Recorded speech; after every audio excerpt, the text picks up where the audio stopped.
आदिकविराजहंसनु आदिकविकुलकमलमित्र महादिवौकस प्रचुरभाषा कविजनोत्तंस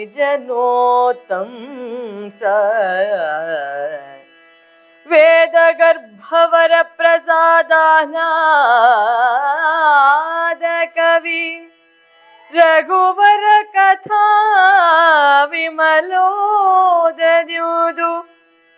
महामुनि प्राचेतसं वन्दे महामुनि प्राचेतसो वन्दे. ಧರ್ಮ ಬಂಧುಗಳೇ, ನಾವು ರಾಮಾಯಣ ದರ್ಶನದ ಸರಣಿ ಕಥಾ ಸರಣಿಯ ಸಂಚಿಕೆ 34 ಪ್ರವೇಶ ಮಾಡ್ತಾ ಇದ್ದೇವೆ.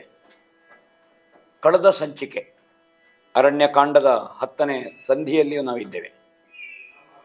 ಜಟಾಯುವಿನ ಸತ್ಯ ಹೇಗೆ ಮುಳುವಾಯಿತು, ಜಟಾಯುವಿನ ಪ್ರಾಣಕ್ಕೆ ಅಂತ ಗೊತ್ತಾಯಿತು. ಅದನ್ನು ವಿಧಿ ಅಂತ ನಾವು ಕರೆಯುವಂತಹದ್ದು. ಆದರೆ ಜಟಾಯುವಿಗೆ ಜೀವದಾನವನ್ನು, ಅನುಗ್ರಹವನ್ನು ಸೀತಾಮಾತೆ ಮಾಡಿದಾಳೆ. ರಾಮನನ್ನು ಕಂಡು ಈ ಅಪಹರಣದ ವಿಷಯವನ್ನು ಹೇಳುವಲ್ಲಿವರೆಗೆ ನೀನು ಇರಬೇಕು ಅಂತ. ಅದು ಅನುಗ್ರಹ. ರಾವಣ ಅವಸರವಾಗಿ ಸೀತೆಯನ್ನು ಒಯ್ಯುವುದಕ್ಕೆ ಆ ಪ್ರಕ್ರಿಯೆಯಲ್ಲಿ ತೊಡಗುತ್ತಾನೆ. ಹಾಗಾದ ಕಾರಣ 10ನೇ ಸಂಧಿಯ ಭಾಗದಲ್ಲಿ ನಾವು ಮುಂದುವರಿತಾ ಇದ್ದೇವೆ, ಕೇಳೋಣ. ಕಳವಳಿಸಿದನು ಮೇಲು ಹುಯ್ಯಲು ಸುಳಿದುದಾದಡೆ ಮಾವ ಹೇಳಿದ ಹೊಲಬೋದ್ದದೆ ಮಾವ ಹೇಳಿದ ಹೊಲಬು ಹೊದ್ದದೆ ಮಾನದೆನು ತತಿ ಶೀಘ್ರ ಗಮನದಲ್ಲಿ ಇಳೆಯ ತನುಜಯ ಕೊಂಡು ನಭದಲ್ಲಿ ತಳೆದ ನವನ ಪರಾರ್ಧ ರಜನಿಯ ಲಳವಳಿದು ನಭದಲ್ಲಿ ತಳೆದ ನವನ ಪರಾರ್ಧ ರಜನಿಯ ಲಳವಳಿದು ಬಾಯ್ ಬಿಟ್ಟಳು ಅಂಗನೆ ಬಹಳ ಶೋಕದಲ್ಲಿ ಕಳವಳಿಸಿದನು.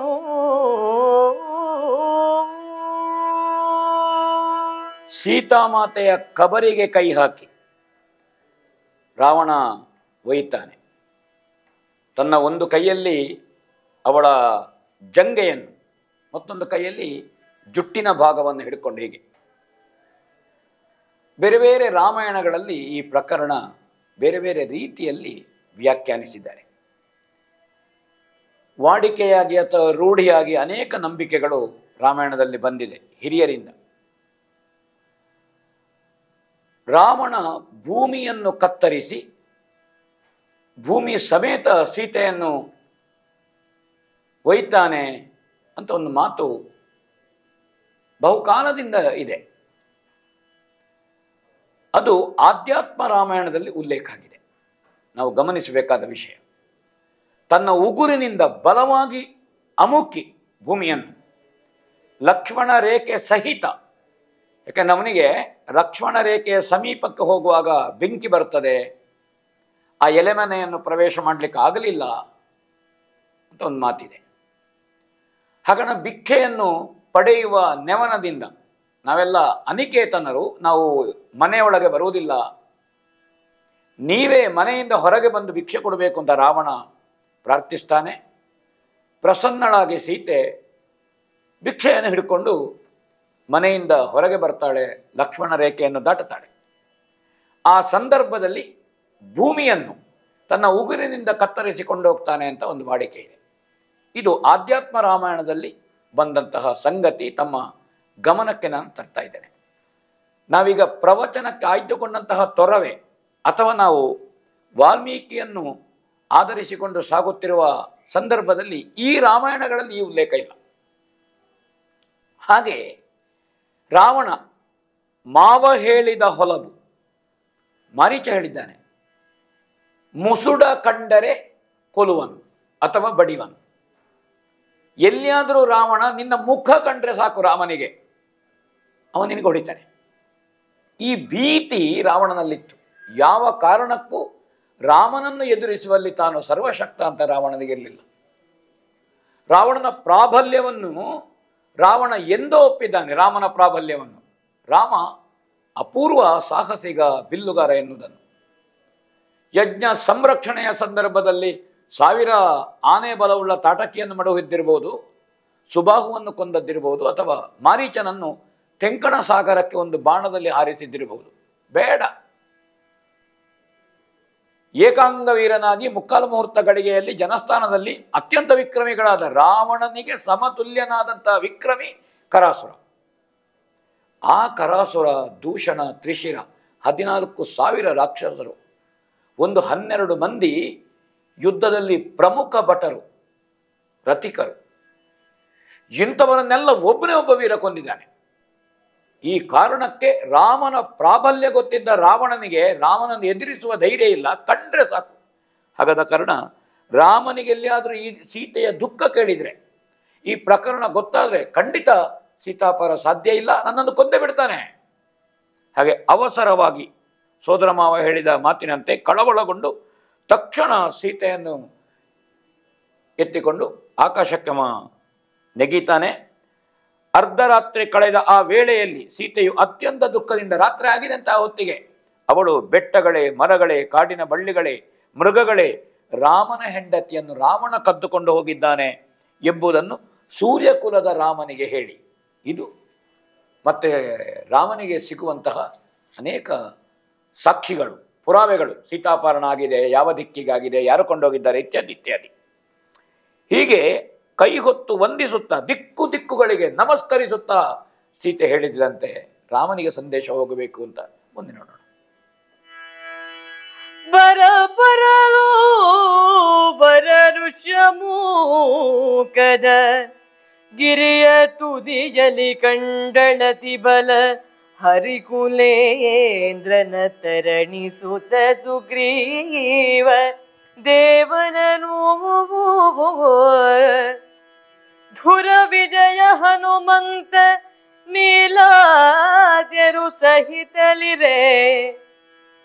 ಧುರ ವಿಜಯ ಹನುಮಂತ ನೀಲಾದ್ಯರು ಸಹಿತಲಿರೆ ಕಂಡು ಕಾರಣ ಪುರುಷರಿವರ ಹರೆನುತ ಸಡಿಲಿಸಿದಳು ವಿಭೂಷಣವ. ಬರಬರಲು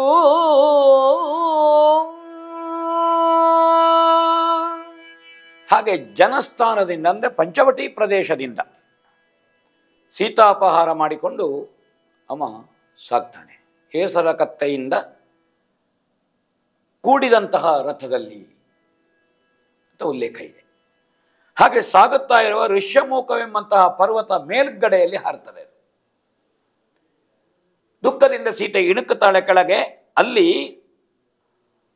ವಾಲಿಯಿಂದ ಸಂತ್ರಸ್ತನಾದಂತಹ ಸುಗ್ರೀವ ಮತ್ತು 4 ಮಂದಿ ಅವನ ಅನುಯಾಯಿಗಳು, ಅದರಲ್ಲಿ ಹನುಮಂತ ಮುಖ್ಯ, ಈ ಕಪಿಗಳ ಜೊತೆಗೆ ಋಷ್ಯಮುಖದಲ್ಲಿದ್ದ. ಸುಗ್ರೀವನು ಮೇಲೆ ದೃಷ್ಟಿ ಹಾಯಿಸ್ತಾನೆ. ಯಾರೋ ಅಸ್ಪಷ್ಟವಾದಂತಹ ಕೂಗು ಕೇಳುತ್ತದೆ. ಸೀತೆಗನ್ನಿಸಿದಂತೆ ಈ ಬೆಟ್ಟದ ಮೇಲೆ ಇರುವರು ಮಹಾಮಹಿಮರಿರಬೇಕು, ಕಾರಣ ಪುರುಷರಿರಬೇಕು ಅಂತ ಅನ್ನಿಸಿದಂತೆ. ಋಷ್ಯಮುಖ, ಯಾಕೆಂದರೆ ಮುನಿಗಳು, ಮತಂಗ ಮುನಿಗಳು ಪ್ರಧಾನ ಅಲ್ಲಿ. ಹಾಗಂತ ಋಷಿಗಳ ಸಂಕುಲ, ತಪಸ್ವೀಕರಿಸುತ್ತಿದ್ದಂತಹ ಪುಣ್ಯ ಪ್ರದೇಶ ಅದು ಋಷ್ಯಮುಖ ಬೆಟ್ಟ ಎನ್ನುವಂತಹದ್ದು. ಆ ಕಾರಣದಿಂದ ಅಲ್ಲಿ ಮತಂಗ ಶಿಷ್ಯನಾದಂತಹ ಶಬರಿ ಆ ಭಾಗದಲ್ಲಿ ಇದ್ದದ್ದು ಎಲ್ಲ ಗೊತ್ತಾಗ್ತದೆ ನಮಗೆ. ಆ ಪರ್ವತ ಹೇಗೆ ಅಂದರೆ ಧರ್ಮಾತ್ಮರು, ಸತ್ಯವಂತರು, ಸಜ್ಜನರು ಮಾತ್ರ ಇರುವಂತಹದ್ದಲ್ಲಿ. ಇಲ್ಲಿ ಕಾರಣೀಕ ಪುರುಷರು ಇರಬೇಕು ಅಂತ ಸೀತೆಗೆ ಅನ್ನಿಸಿದಂತೆ. ಹಾಗೆ ತನ್ನ ಒಡವೆಗಳನ್ನು ತಾನು ಧರಿಸಿದ್ದು, ಕೈಯ ಕಡಗ, ಹಾರ, ಕೈಬಳೆ, ತೋಳುಬಂದಿ, ಸೊಂಟಪಟ್ಟಿ ಇತ್ಯಾದಿ, ವೀರಮುದ್ರಿಕೆ, ಇವುಗಳನ್ನೆಲ್ಲ ತನ್ನ ಮೇಲುದ ಒಂದು ಸೆರಗನನ್ನು ಸೀರೆಯ ಸೆರಗನ್ನು ಹರಿದು ಅದರಲ್ಲಿ ಗಂಟು ಹಾಕಿ ಇದನ್ನು ಕೆಳಗೆ ಹಾಕಿದ್ಲಂತೆ. ಅವಳು ಮನಸ್ಸಿನಲ್ಲಿ ಸಂಕಲ್ಪ ಮಾಡಿದ್ಲಂತೆ, ಮಹಾಬಲಶಾಲಿಯಾದಂತಹ ನನ್ನ ಪತಿ, ಲೋಕಪತಿಯಾದಂತಹ ಶ್ರೀರಾಮಚಂದ್ರ ಬಂದರೆ ಅವನಿಗೆ ಕೊಡಬೇಕು ಅಂತ ಮನಸ್ಸಿನಲ್ಲಿ ಹೇಳುತ್ತಾ ಸಂಕಲ್ಪ ಮಾತ್ರ ಮಾಡುತ್ತಾ ಸುಗ್ರೀವನು ಆ ಒಡವೆಗಳನ್ನು ಅವನ ಕಾಲಬುಡದಲ್ಲಿ ಬಿತ್ತದು, ಸಿದ್ಧ ಹಾಕಿದ್ದು. ರಾವಣನು ಹಾಗೆ. ಸುಗ್ರೀವ ಮಹಾಪರಾಕ್ರಮಿ. ಯಾಕಂದರೆ ಸುಗ್ರೀವನ ಅಣ್ಣ ವಾಲಿ ರಾವಣನಿಗೆ ಉಪ್ಪು ನೀರು ಕುಡಿಸಿದ್ದು ಗೊತ್ತುಂಟು. ವಾಲಿ ಸಂಧ್ಯಾ ವಂದನೆ ಮಾಡುವ ಹೊತ್ತಿಗೆ ಅವನನ್ನು ಹಿಂದಿನಿಂದ ಅಮುಕಿದ್ದ, ಬಾಲದಲ್ಲಿ ಸುತ್ತಿ ಸಮುದ್ರದಲ್ಲಿ ಮುಳುಗಿಸಿದ್ದ, ರಾವಣನಿಗೆ ಸಾಕು ಬೇಕು ಮಾಡಿ ಹಗ್ಗದಲ್ಲಿ ಕಟ್ಟಿ ಹಾಕಿದ್ದ. ಆಮೇಲೆ ಮೈತ್ರಿ ಪ್ರಾರ್ಥನೆ ಮಾಡಿಕೊಂಡು ವಾಲಿಯಲ್ಲಿ ಮೈತ್ರಿಯ ಪ್ರಾರ್ಥನೆ ಮಾಡಿದ. ವಾಲಿಯಷ್ಟೇ ವಿಕ್ರಮಿ ಸುಗ್ರೀವ. ಪರಾಕ್ರಮದಲ್ಲಿ ವಾಲಿಗಿಂತ ಏನೇನೂ ಕಡಿಮೆ ಅಲ್ಲ ಸುಗ್ರೀವ. ಎಲ್ಲಿಯಾದರೂ ಸುಗ್ರೀವನಿಗೆ ಗೊತ್ತಾದರೆ ಸೀತಾಪಾರ ಆಗ್ತದೆ ಅಂತ, ನನಗೆ ಸೀತಾಪಾರ ಮಾಡಲಿಕ್ಕೆ ಸಾಧ್ಯ ಇಲ್ಲ ಅಂತ ಅಂಜಿದನಂತೆ ಅವನು ಭಾವಿಸಿ, ಅಪರರಾತ್ರಿಯಲ್ಲಿ ಕಣ್ಣು ತಪ್ಪಿಸಿಕೊಂಡು ಯಾರಿಗೂ ಗೊತ್ತಾಗದ ರೀತಿಯಲ್ಲಿ ಅವನು ಮುಂದೆ ಬರ್ತಾನೆ ಮತ್ತು ಮುಂದೆ ಬರ್ತಾನೆ. ಹೇಗಾದರೂ ಮಾಡಿ ಲಂಕೆಗೊಂದು ಕೊಂಡೊಯ್ಯಬೇಕು. ಯಾಕೆ ದೀಪಾಂತರ, ಸಮುದ್ರ ದಾಟಬೇಕು. ಲಂಕೆಗೆ ತಾನು ಸೀತೆಯನ್ನು ಕೊಂಡೋದ್ರೆ ಮತ್ತೆ ಬಿಡಿಸುವುದಕ್ಕೆ ಯಾರು ಬರಲಿಕ್ಕಿಲ್ಲ, ತನಗೆ ಯಾರದ್ದು ಭೀತಿ ಇಲ್ಲ. ಹೀಗೆ ಆತಂಕದಿಂದ ಯಾವಾಗಲೂ ಆಗಿ ಎಂತಹ ವಿಕ್ರಮಿಯಾಗಲಿ, ಎಂತಹ ಪರಾಕ್ರಮ, ಇನ್ನೊಬ್ಬನ ವಸ್ತುವನ್ನು ಕದ್ದುಕೊಂಡು ಹೋಗುವುದ ಅವನ ನೈತಿಕತೆ, ಅದುವೇ ಅವನನ್ನು ಕುಸಿತದೆ. ಅವನ ಧೈರ್ಯ, ನೈತಿಕತೆ ಇಲ್ಲದವನ ಹತ್ರ ಧೈರ್ಯ ಇರುವುದಿಲ್ಲ. ಕದ್ದುಕೊಳ್ಳುವುದಲ್ವೋ, ಆವಾಗ ಧೈರ್ಯವೂ ಇಲ್ಲ, ಅವನ ಹತ್ರ ಅಹಂಕಾರವೂ ಇರುವುದಿಲ್ಲ, ಯಾವುದಿಲ್ಲ. ಹೇಗೂ ಕದ್ದಾಯಿತು, ಒಮ್ಮೆ ಅದನ್ನು ಸ್ವಾಧೀನ ಮಾಡಿಕೊಳ್ಬೇಕಾದ್ದು ಮುಖ್ಯ. ಹಾಗೆ ನೈತಿಕ ಧೈರ್ಯ, ನೈತಿಕ ಶಕ್ತಿ, ಶೀಲದ ಧೈರ್ಯ, ಶೀಲದ ಶಕ್ತಿ, ಅದೇ ಪ್ರಧಾನವಾಗಿರುವಂತಹದ್ದು. ಅವನಲ್ಲಿ ಶೀಲವೂ ಇಲ್ಲ, ನೈತಿಕತೆಯೂ ಇಲ್ಲ, ಯಾವ ಧಾರ್ಮಿಕತೆಯೂ ಇಲ್ಲ. ಹಾಗೆ ಭೀತಿಯಿಂದ ಋಷಮುಖವನ್ನು ದಾಟಿ ಮುಂದೆ ಹೋಗ್ತಾ ಇದ್ದಾನೆ. ಸೀತೆ ಆಶಿಸಿದ್ಲು, ಈ ಆಭರಣ ಯಾರ ಕೈಗಾದರೂ ಸಿಗಲಿ, ಅಥವಾ ಕೆಳಗೆ ಅಸ್ಪಷ್ಟವಾಗಿ ಕಾಣುವಂಥ ಈ ಕಾರಣಿಕ ಪುರುಷರಿಗೆ ಸಿಗಲಿ, ರಾಮನಿಗೆ ಸುದ್ದಿ ಗೊತ್ತಾಗಲಿ ಎಂಬ ಆಶಯ ಇತ್ತು. ಮುಂದೆ ಯಾರು ಅಂತ ನೋಡೋಣ. ಬಿಡು ಬಿಡೆಲವೋ ಪರಾಂಗನೆಯ ಮೊರೆ ಇಡುವ ಹುಯ್ಯಲ ಕೇಳು, ಸೈರಿಸಿ ನಡೆಬವರು ನಾ ಬಲ್ಲವೆನುತ ಸುಪಾರ್ಶ್ವ ನಡ್ಡೈಸೆ, ತಡೆದ ನಾತನ ನೀತನವ ನಡ ನಡುಗಿ ಮಾಯಜನಾಶ್ರಯಿಸಿ, ಕಾಲಡಿಯನು ಸುಳಿದು ಹಾಯ್ದನು ದಧಿಯ ದಾಟಿ ನಿಜಪುರಿಗೆ, ಹಾಯ್ದನು ದಧಿಯನು.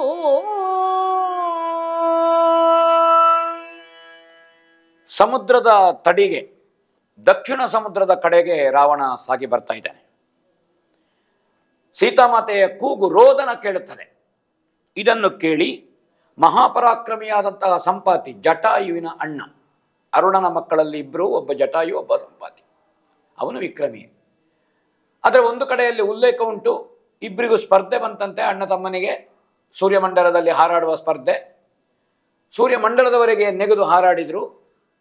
ಆ ಸಂದರ್ಭದಲ್ಲಿ ಸೂರ್ಯನ ಕಿರಣದ ಶಾಖಕ್ಕೆ ಬಿಸಿ ತಡೆಯಲಾರದೆ ಜಟಾಯುವಿನ ರೆಕ್ಕೆ ಬಡಿಯುವುದಕ್ಕೂ ಕಷ್ಟ ಆಯಿತು, ಸಂಪಾತಿಗೂ ಕಷ್ಟ ಆಯಿತು.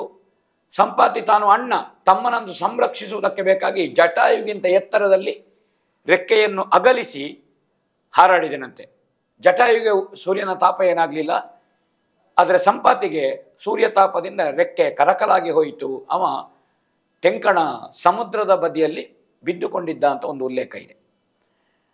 ಅಂತಹ ಸಂಪಾತಿ, ಅವನಿಗೆ ಗೊತ್ತಾಯಿತು. ಅತ್ಯಂತ ಶೀಘ್ರವಾಗಿ ಅವನು ಬೆಳೆದು ನಿಂತ, ರಾವಣನನ್ನು ತಡೀತಾನೆ. ಬಿಟ್ಟು ಬಿಡು, ಪರಸ್ತ್ರೀಯ ಮೊರೆಯನ್ನು ಕೇಳಿ ನಾನು ಬಂದಿದ್ದೇನೆ, ನಿನ್ನನ್ನು ತಡೀತಾ ಇದ್ದೇನೆ. ನೀನು ಕದ್ದುಕೊಂಡು ಹೋಗುವುದು ಅಂತ ಸ್ಪಷ್ಟವೇ, ಆದರೆ ಪರಸ್ತ್ರೀಯರನ್ನು ಅಪಹರಣ ಮಾಡುವುದನ್ನು ನಾವು ಒಪ್ಪುವುದಿಲ್ಲ, ನಾವು ಸುಮ್ಮನಿರುವುದಿಲ್ಲ ಆಡಿದವ.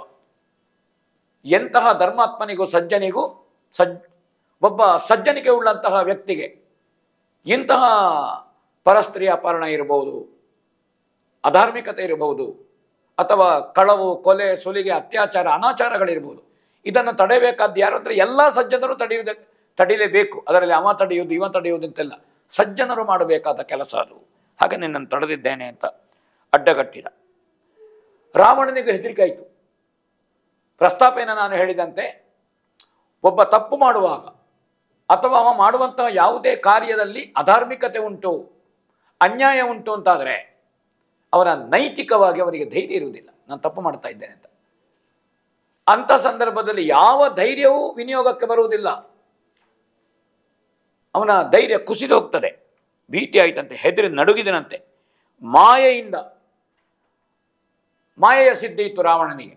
ಅವನು ಸಂಪಾತಿ ಬೆಳೆಯುತ್ತಿದ್ದಂತೆ ಅವನ 2 ಕಾಲುಗಳ ಎಡೆಯಲ್ಲಿ ಸೀತೆಯನ್ನು ಹಿಡ್ಕೊಂಡು ತುರುಕಿಕೊಂಡು ಓಡಿದನಂತೆ. ಇಲ್ಲಿ ಕವಿ ಅದನ್ನು ಹೇಳ್ತಾನೆ, ಕಾಲ ಎಡೆಯಲ್ಲಿ ತುರುಕಿ ನುಸುಳಿ ತಪ್ಪಿಸಿಕೊಂಡು ಸಮುದ್ರದ ಆ ಕಡೆಗೆ ನೆಗೆದು ರಾವಣ ಮಾಯೆಯಿಂದ ಓಡಿದ ಅಂತ ಕವಿ ಹೇಳ್ತಾನೆ. ಹಾಗಾದರೆ ಸೀತಾಪಹಾರದಿಂದ ರಾವಣನ ನೈತಿಕತೆ, ಮೊದಲೇ ನೈತಿಕತೆ ಇಲ್ಲ ಸ್ತ್ರೀಲಂಪಟನಿಗೆ, ಇಲ್ಲಿ ಪೂರ್ತಿ ನೈತಿಕತೆಯೇ ಕುಸಿದು ಹೋಗಿತ್ತು. ಈ ಪಕ್ಷಿರಾಜನ ಕಾಲಡೆಯಲ್ಲಿ ನುಸುಳುವಲ್ಲಿಯವರೆಗೆ ಅವ ತೀರಾ ಸಣ್ಣವನಾಗಿ ಹೋಗಿದ್ದಾನೆ ರಾವಣ. ಹಾಗೆ ಲಂಕೆಯನ್ನು ಸೇರ್ತಾನೆ. ಮುಂದೆ ನೋಡೋಣ. ಪುರವ ಹೊಗಲ ಕ್ಷಣದೊಳ್ ಇಳೆಪಾಯ್ದೆರೆದು ದೂರಶಿಲಾ ಪ್ರತಿಮೆ ಒಬ್ಬಿರಿದು ಅಂಬರ ಕಾರು ತರುಣೋದಕದ ಧಾರೆಗಳ ಮುರಿದು ಬಿದ್ದವು ಸೌಧ ಬೀಸಿತು ಬಿರುಬಿನಲ್ಲಿ ಬಿರುಗಾಳಿ ಬಾಗಿಲಲೊರಳಿದವು ನರಿ ಹದ್ದು ಕಾಗೆಗಳ ಮಹಾಪುರದ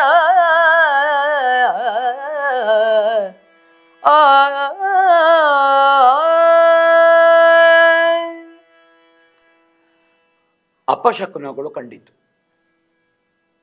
ಸೀತಾಮಾತೆಯನ್ನು ಅಪಹರಿಸಿ ಕೊಂಡು ಹೋಗಿ ಲಂಕಾಪುರವನ್ನು ಪ್ರವೇಶ ಮಾಡುವ ಹೊತ್ತಿಗೆ ಅಪಶಕುನ ಕಂಡಿತಂತೆ. ಲಂಕೆಯಲ್ಲಿ ನಗರವನ್ನು ಪ್ರವೇಶಿಸುತ್ತಿದ್ದಂತೆ ಅಪಶಕುನ ಕಂಡಿತು. ಭೂಮಿ ಬಾಯಿ ಬಿಟ್ಟಿತು.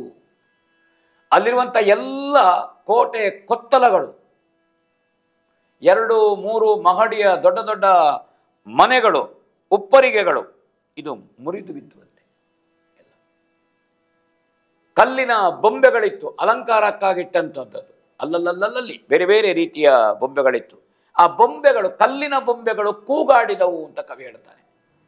ಶಕುನ ಹೇಗಿತ್ತು ಅಂತ ಕೇಳಿದರೆ, ಆಕಾಶದಿಂದ ರಕ್ತದ ಮಳೆ ಸುರಿಯಿತಂತೆ ಆ ಸಂದರ್ಭದಲ್ಲಿ. ಇದು ಈ ರಾಷ್ಟ್ರಕ್ಕೆ, ಲಂಕಾ ರಾಷ್ಟ್ರಕ್ಕೆ ಶುಭದ ಸಂಗತಿಯಲ್ಲ, ಇದು ಅಶುಭದಾಯಕವಾದದ್ದು. ರಾವಣನಿಗೆ ಪ್ರಕೀರ್ತಿಗೆ, ಪ್ರಗತಿಗೆ, ಉತ್ಕರ್ಷಕ್ಕೆ ಇದು ಕಾರಣವಾದದ್ದಲ್ಲ, ಇದು ಅಪಕರ್ಷಕ್ಕೆ ಕಾರಣವಾದದ್ದು. ಮಹಾನಗರದ ಮಹಾದ್ವಾರದಲ್ಲಿ ನರಿಗಳು, ಅವುಗಳು ಬೊಬ್ಬೆ ಹೊಡೆದವಂತೆ. ನರಿಗಳು, ಹದ್ದು, ಕಾಗೆಗಳು ಅರಚಿದವಂತೆ. ಒಟ್ಟು ಅಪಶಕುನದ ಸಂಕೇತಗಳು ಅಲ್ಲಿ ನಡೆಯಿತು ಅಂತ ಕವಿ ಹೇಳುತ್ತಾನೆ. ಆ ಸಂದರ್ಭದಲ್ಲಿ ರಾತ್ರಿ ಹೊತ್ತು ಮಂಡೋದರಿಗೆ ಎಚ್ಚರ ಆಯಿತು. ಈ ಅಪಶಕುನಗಳನ್ನು ಕಂಡು ಮಂಡೋದರಿ ನೊಂದುಕೊಂಡು, ಯಾಕಾಯ್ತಿದು ಒಮ್ಮಿಂದೊಮ್ಮೆಲೆ. ಜೊತೆಗಿದ್ದಂಥ ಓರಗೆಯವರು ಇರ್ತಾರೆ ರಾಣಿವಾಸದಲ್ಲಿ, ಅವರು ಹೇಳ್ತಾರೆ, ಹೀಗೀಗೆ ವಿಷಯ ಗೊತ್ತಾಯಿತು. ಯಾವಳೋ ಒಬ್ಬಳು ಹೆಣ್ಣನ್ನು ಲಂಕಾಪತಿಯಾದಂತಹ ರಾವಣ ಅಪಹರಿಸಿಕೊಂಡು ಬಂದಿದ್ದಾನೆ ಅಂತ ಅಲ್ಲಿ ಗೊತ್ತಾಯ್ತು ಅವರಿಗೆಲ್ಲ. ಅಂದರೆ ಅರಮನೆಯಲ್ಲಿ ಎಲ್ಲರೂ ಇರುವುದು, ಒಬ್ಬರಿಬ್ಬರು ಇರುವಂಥದ್ದಲ್ಲ. ವಿಷಯ ತಿಳಿದು ಮಂಡೋದರಿ ದೇವಿ ರಾವಣನ ಬಳಿಗೆ ಬರ್ತಾಳೆ. ಸೀತೆಯನ್ನು ತಂದದ್ದು ಯೋಗ್ಯ ಅಲ್ಲ ಅಂತ ಅವಳು ಹೇಳ್ತಾಳೆ. ಕೂಡುದು ತರಬಾರದಿತ್ತು ಅಂತ ಹೇಳ್ತಾಳೆ. ಯಕ್ಷಗಾನದ ಕವಿ ಪಾರ್ಥಿಸುಬ್ಬನನ್ನು ನಾನು ಹಿಂದಿನ ಸಂಚಿಕೆಯಲ್ಲಿ ನೆನಪಿಸಿದ್ದೇನೆ. ಆ ಕವಿ ಸೀತೆಯನ್ನು ತರುವ ಪೂರ್ವದಲ್ಲಿ ಮಂಡೋದರಿ ಹತ್ರ ಕೇಳ್ತಾನೆ ಅಂತ ಉಲ್ಲೇಖ ಮಾಡಿದ್ದಾನೆ. ಆಗ ಅವಳು ಹೇಳ್ತಾಳೆ, ರಾಮ ಅಂದರೆ ಮಹಾವಿಷ್ಣು ಶ್ರೀಮನ್ನಾರಾಯಣ, ಲಕ್ಷ್ಮಣ ಅಂದರೆ ಶೇಷ ಆದಿಶೇಷ, ಸೀತೆ ಅಂದರೆ ಲಕ್ಷ್ಮಿ, ತರುವುದು ಉಚಿತವಲ್ಲ, ಸಣ್ಣ ಬೆಂಕಿಯ ಕಿಡಿ ಇಡೀ ಕಾಡನ್ನು ಸುಡುವಂತೆ ಸೀತಾಪಹಾರ ಲಂಕೆಯನ್ನು ಸುಡುತ್ತದೆ ಸ್ವಾಮಿ ಅಂತ ಅವಳು ಹೇಳುತ್ತಾಳೆ ಅಂತ ಅಲ್ಲಿ ಉಲ್ಲೇಖ ಮಾಡಿದ್ದಾನೆ. ಇಲ್ಲಿ ಮಂಡೋದರಿ ಹೇಳ್ತಾಳೆ, ಅವಳು ಆತ್ಮೀಯವಾಗಿ ನೀತಿಯನ್ನು ಹೇಳಿದ್ರಂತೆ, ಇದು ದುಷ್ಟ ಕಾರ್ಯ ಅಂತ ಹೇಳಿದ್ರಂತೆ. ಸೀತೆ ಕೈವಶಳಾಗಿದ್ದಾಳೆ ಅಂತ ಸಂತೋಷಾಧಿಕ್ಯದಿಂದ ನೀವು ಕುಣಿದು ಕುಪ್ಪಳಿಸುವುದು ಬೇಡ. ಆದರೆ ಬಹಳ ಸಂತೋಷದಿಂದ, ಇಲ್ಲ ಸೀತಾ ನೋಡು, ನನ್ನ ವಶವರ್ತಿನಿಯಾಗಿದ್ದಾಳೆ, ರಾಮನ ಹೆಂಡತಿ, ಸಂತೋಷಪಟ್ಟಂತೆ, ಅವನು ಸಂಭ್ರಮಿಸಿದಂತೆ. ಆದರೆ ಅವಳು ಹೇಳ್ತಾಳೆ, ಭೂಜಾತೆಯು ಅಸುರ ಕುಲಕ್ಕೆ ಮೃತ್ಯು ಎಂಬುದನ್ನು ಅವ ಅರಿಯದೇ ಹೋದ. ಯಾರು ಭೂಜಾತೆ? ಅಸುರ ಕುಲಕ್ಕೆ ಮೃತ್ಯು ಸ್ವರೂಪಿಣಿಯಾಗಿ ಬಂದಿದ್ದಾಳೆ, ಅಥವಾ ಮೃತ್ಯುವನ್ನೇ ನೀವು ಕರೆತಂದಿದ್ದೀರಿ. ಈ ಭಾವದಲ್ಲಿ ಮಂಡೋದರಿ ಆಕ್ಷೇಪ ಮಾಡ್ತಾಳೆ. ನಿನಗಿದು ಉಚಿತವಲ್ಲ ಎಂದು ಪ್ರಧಾನ ಸಚಿವರು ಹೇಳ್ತಾರೆ ಅಂತ ಕೇಳೋಣ. ಉಚಿತವಿದು ನಿನಗಲ್ಲವೆಂದು ಆ ಸಚಿವಪತಿ ನಯನೀತಿಯಿಂದವೇ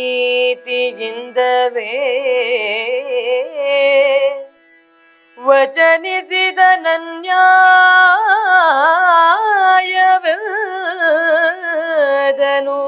ಕಲಿವಿಭೀಷಣನು.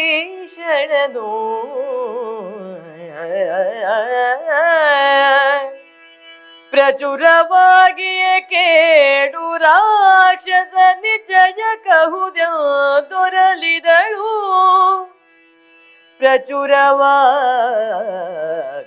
ಕೇಡು ರಾಕ್ಷಸ ನಿಚಯ ಕಹುದೆಂದೊರಲಿದಳು ತಾಯ್. ರಚನೆ ಕೆಡುವುದು ನಮ್ಮದನು ಮಾಲ್ಯವಂತ ಖಳ. ಉಚಿತವಿದು ನಿನಗಲ್ಲವೂ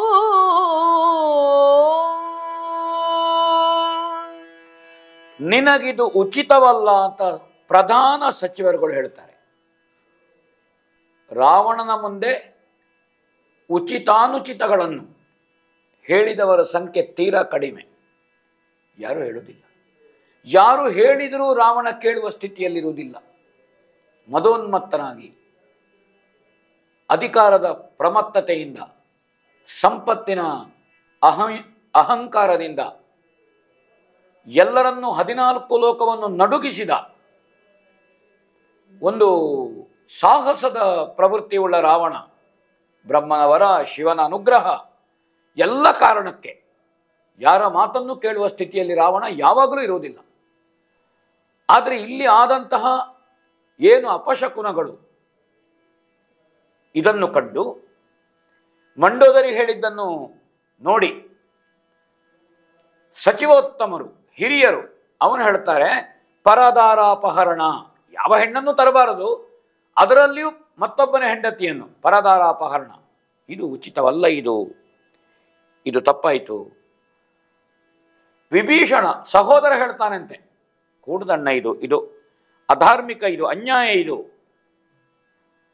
ರಾಕ್ಷಸ ಕುಲಕ್ಕೆ ಕೇಡಾಗ್ತದೆ ಮಗನೇ ಅಂತ ತಾಯಿ ಕೈಕಸೆ ಅವಳು ಹೇಳ್ತಾಳೆ. ರಾಕ್ಷಸ ಉದ್ಧಾರಕ್ಕಾಗಿ, ಕುಲೋನ್ನತಿಗಾಗಿ, ರಾಕ್ಷಸರ ಸಂಘಟನೆಗಾಗಿ ವಿಶ್ರವಸು ಮಹಾಮುನಿಯನ್ನು ಮೆಚ್ಚಿಸಿ, ಅರ್ಚಿಸಿ, ಆರಾಧಿಸಿ, ಪ್ರಸನ್ನೀಕರಿಸಿ ಮಕ್ಕಳನ್ನು ಪಡೆದವಳು ಕೈಕಸೆ. ಅವಳು ಹೇಳ್ತಾಳೆ, ರಾಕ್ಷಸ ಕುಲದ ಪತನಕ್ಕೆ ಕಾರಣ ಇದು. ತಾಯಿ ಬಂದು ಹೇಳ್ತಾಳಂತೆ, ನಮ್ಮ ಅಚ್ಚುಕಟ್ಟು ಕೆಡುತ್ತದೆ ಅಂತ ಅಜ್ಜ ಮಾಲ್ಯವಂತ, ಈ ಕೈಕಸೆಯ ತಂದೆ, ಅವ ಹೇಳ್ತಾನಂತೆ, ಇಲ್ಲ, ಈ ರಾಕ್ಷಸ ಸೌಧ ಏನುಂಟು, ಸ್ವರ್ಣ ಲಂಕೆ ಏನಿದೆ, ಇದು ಕಳ್ಕೊಳ್ತೀನಿ. ನೀನು ಯಾರ ಮಾತನ್ನು ರಾವಣ ಲೆಕ್ಕಿಸಲಿಲ್ಲ ಅಂತ ಹೇಳ್ತಾನೆ. ರೋಗಿಗೆ ಔಷಧ ಪಥ್ಯವೇ ಅಂತ ಒಂದು ಮಾತಿದೆ, ಅದು ಯಾವುದೋ ಅವನಿಗೆ ಒಪ್ಪುವುದಿಲ್ಲ. ಇಡೀ ಸೀತೆಗೆ ತನ್ನ ಸಪ್ತಾಂಗಗಳು, ತನ್ನ ಮಂತ್ರಿವರ್ಗ ಇರಬಹುದು, ತನ್ನ ಸೇನಾ ಸಂದೋಹ ಇರಬಹುದು, ತಾನು ದೇವತೆಗಳನ್ನು ಗೆದ್ದು ತನ್ನಂತಹ ಸಂಪತ್ತಿರಬಹುದು, ರಾಣಿವಾಸದರು ಇರಬಹುದು, ಎಲ್ಲ ಸರ್ವಸ್ವವನ್ನು ಸೀತೆಗೆ ತೋರಿಸ್ತಾನೆ ಅವ. ತನ್ನ ಐಶ್ವರ್ಯವನ್ನು, ತನ್ನ ಪರಾಕ್ರಮದ ಸಾಧನೆಗಳ ಒಂದೊಂದು ನೋಟಗಳನ್ನು ಅದನ್ನು ತೋರಿಸ್ತಾನೆಂತೆ. ಅವಳು ಯಾವುದನ್ನು ನೋಡುವುದಿಲ್ಲ ಅಂತ ಕವಿ ಹೇಳ್ತಾನೆ. ಸೀರೆಯ ಸೆರಗನ್ನು ಮುಖಕ್ಕೆ ಮುಚ್ಚಿಕೊಂಡು, ರಾವಣನನ್ನು ನೋಡದೆ, ಅವನ ಸಂಪತ್ತನ್ನು ನೋಡದೆ, ಕಿವಿಗೆ ತನ್ನ 2 ಕೈಗಳಿಟ್ಟುಕೊಂಡು ಅವ ಹೇಳುವ ಮಾತನ್ನು ಕೇಳದೆ ಎಲ್ಲವನ್ನು ತಿರಸ್ಕರಿಸಿದ್ಲಂತೆ. ಯಾವುದನ್ನು ಕಿವಿಯಿಂದ ಕೇಳಲಿಲ್ಲ, ಕಣ್ಣಿನಿಂದ ನೋಡಲಿಲ್ಲ. ಮಂತ್ರಿಗಳು ಹೊಗಳಿದ್ರು ರಾವಣನನ್ನು, ಸೀತೆಯನ್ನು ಒಪ್ಪಿಸುವುದಕ್ಕೆ ಪ್ರಯತ್ನ ಪಟ್ಟರು. ನಾನಾ ರೀತಿಯ ಮಾಯಾ ತರುಣಿಯರು ಅಂತ ಹೇಳ್ತಾರೆ, ಕಪಟ ನರ್ತಕಿಯರು. ಅವರು ಸೀತೆಯನ್ನು ಒಪ್ಪಿಸುವುದಕ್ಕೆ ರಾವಣನ ಹೆಗ್ಗಳಿಕೆಯನ್ನು, ಅವನ ಸೌಂದರ್ಯವನ್ನು, ಅವನ ಸಾಧನೆಯನ್ನು, ಅವನ ಸಂಪತ್ತನ್ನು, ಅವನ ವೀರಗಾಥೆಗಳನ್ನು ಅವರು ಹೇಳಿದ್ರಂತೆ. ಯಾವ ರೀತಿಯಿಂದ ಹೇಳಿದರು? ನಯವಿನಯದಿಂದ ಹೇಳಲಿ, ಸ್ವಲ್ಪ ಹೆದರಿಸಿ ಹೇಳಲಿ. ಹಾಗಡೊಂದು 10 ದಿವಸ ಕಾಲ ಅಥವಾ 1 ವಾರದ ಕಾಲ ರಾವಣನ ಅರಮನೆಯಲ್ಲಿ ಸೀತೆಗೆ ಇದನ್ನೆಲ್ಲ ತೋರಿಸಿದ್ರು ಅಂತ ವಾಲ್ಮೀಕಿ ಉಲ್ಲೇಖ ಮಾಡಿದ್ದಾನೆ. ಇದು ಯಾವುದನ್ನು ಕಣ್ಣೆತ್ತಿ ನೋಡುವುದಿಲ್ಲ, ಅವಳು ಕಣ್ಣು ತೆರೆಯುವುದೇ ಇಲ್ಲ. ಮುಖಕ್ಕೆ ತನ್ನ ಸೆರಗನ್ನು ಮುಚ್ಚಿಕೊಂಡು, ತನ್ನ 2 ಕೈಗಳಿಂದ ಕಿವಿಯನ್ನು ಮುಖವನ್ನು ಮುಚ್ಚಿಕೊಂಡು ಮುದುಡಿ ಅವಳು ಇಲ್ಲ. ರಾವಣನನ್ನು ಒಪ್ಪುವ ಅಥವಾ ರಾವಣನನ್ನು ಸೇರುವ, ರಾವಣನ ಆಶೆಯನ್ನು ಈಡೇರಿಸುವ ಯಾವ ಒಪ್ಪಿಗೆಯನ್ನು, ಅದರ ಮಧುರೋಕ್ತಿ ಸೀತೆಯಿಂದ ರಾವಣನಿಗೆ ಕೇಳಲಿಲ್ಲ. ಕಣ್ಣು ಕಾಣದ ಹಾಗಾಯಿತಂತೆ ರಾವಣನಿಗೆ. ತಂದು ಕೆಟ್ಟೆ ನಾನು, ತಂದು ಸೋತೆ ನಾನು. ಯಾಕೆಂದರೆ ಅವಳು ಒಪ್ಪುವುದಿಲ್ಲ ಅಂತ ಸ್ಪಷ್ಟ ಆಯಿತು. ಹಾಗಾದರೆ ಏನು ಮಾಡೋದು? ಬಲಾತ್ಕರಿಸುವುದವನಿಗೆ ವೇದವತಿಯ ಶಾಪ ಉಂಟು. ಅನುಮತಿ ಇಲ್ಲದೆ ನೀನು ಹೆಣ್ಣನ್ನು ಬಲಾತ್ಕರಿಸಿದರೆ ಸಾಹಿತಿ. ಪರದಾರಾಪಹರ, ಅದರಿಂದ ನಿನಗೆ ಸಾವು. ನಳಕುಬರನ ಶಾಪ ಇದೆ ರಂಭೆಯ ಪ್ರಕರಣದಲ್ಲಿ, ಶಾಪದ ಸರಮಾಲೆ ಇದೆ ಇಲ್ಲಿ ಉಂಟವನಿಗೆ. ಹಾಗೆ ಶಾಪವನ್ನು ನೆನಪಿಸಿಕೊಂಡನಂತೆ, ಮನ್ಮಥ ತಾಪಕ್ಕೆ ಒಳಗಾದನಂತೆ.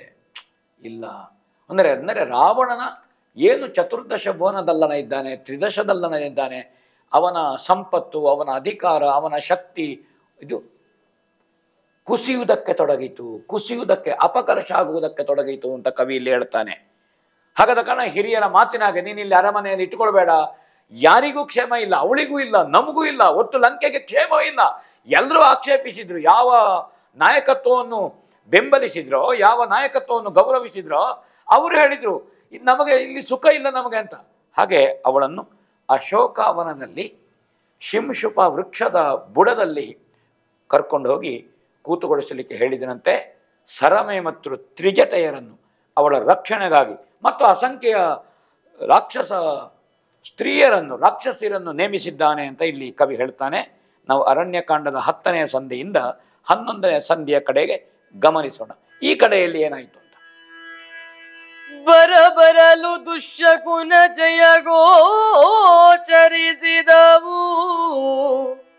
ಸೌವ್ಯಾಪ ಸೌವ್ಯದಲರಸ ನಿಶ್ಚಯಿಸಿದನು ಬಹಳ ಪದದ ಪರಿಸರವ. ಕೊರಗಿದ ನನದಷ್ಟು ಕಣದುಬ್ಬರದ ಖೇದದ ವಾಮಕರ ಕಂಧರದ ಬಿಲುಬಡಿಗೋಲ ತಮ್ಮನ ಕಂಡ ನಿದಿರಿನಲಿ.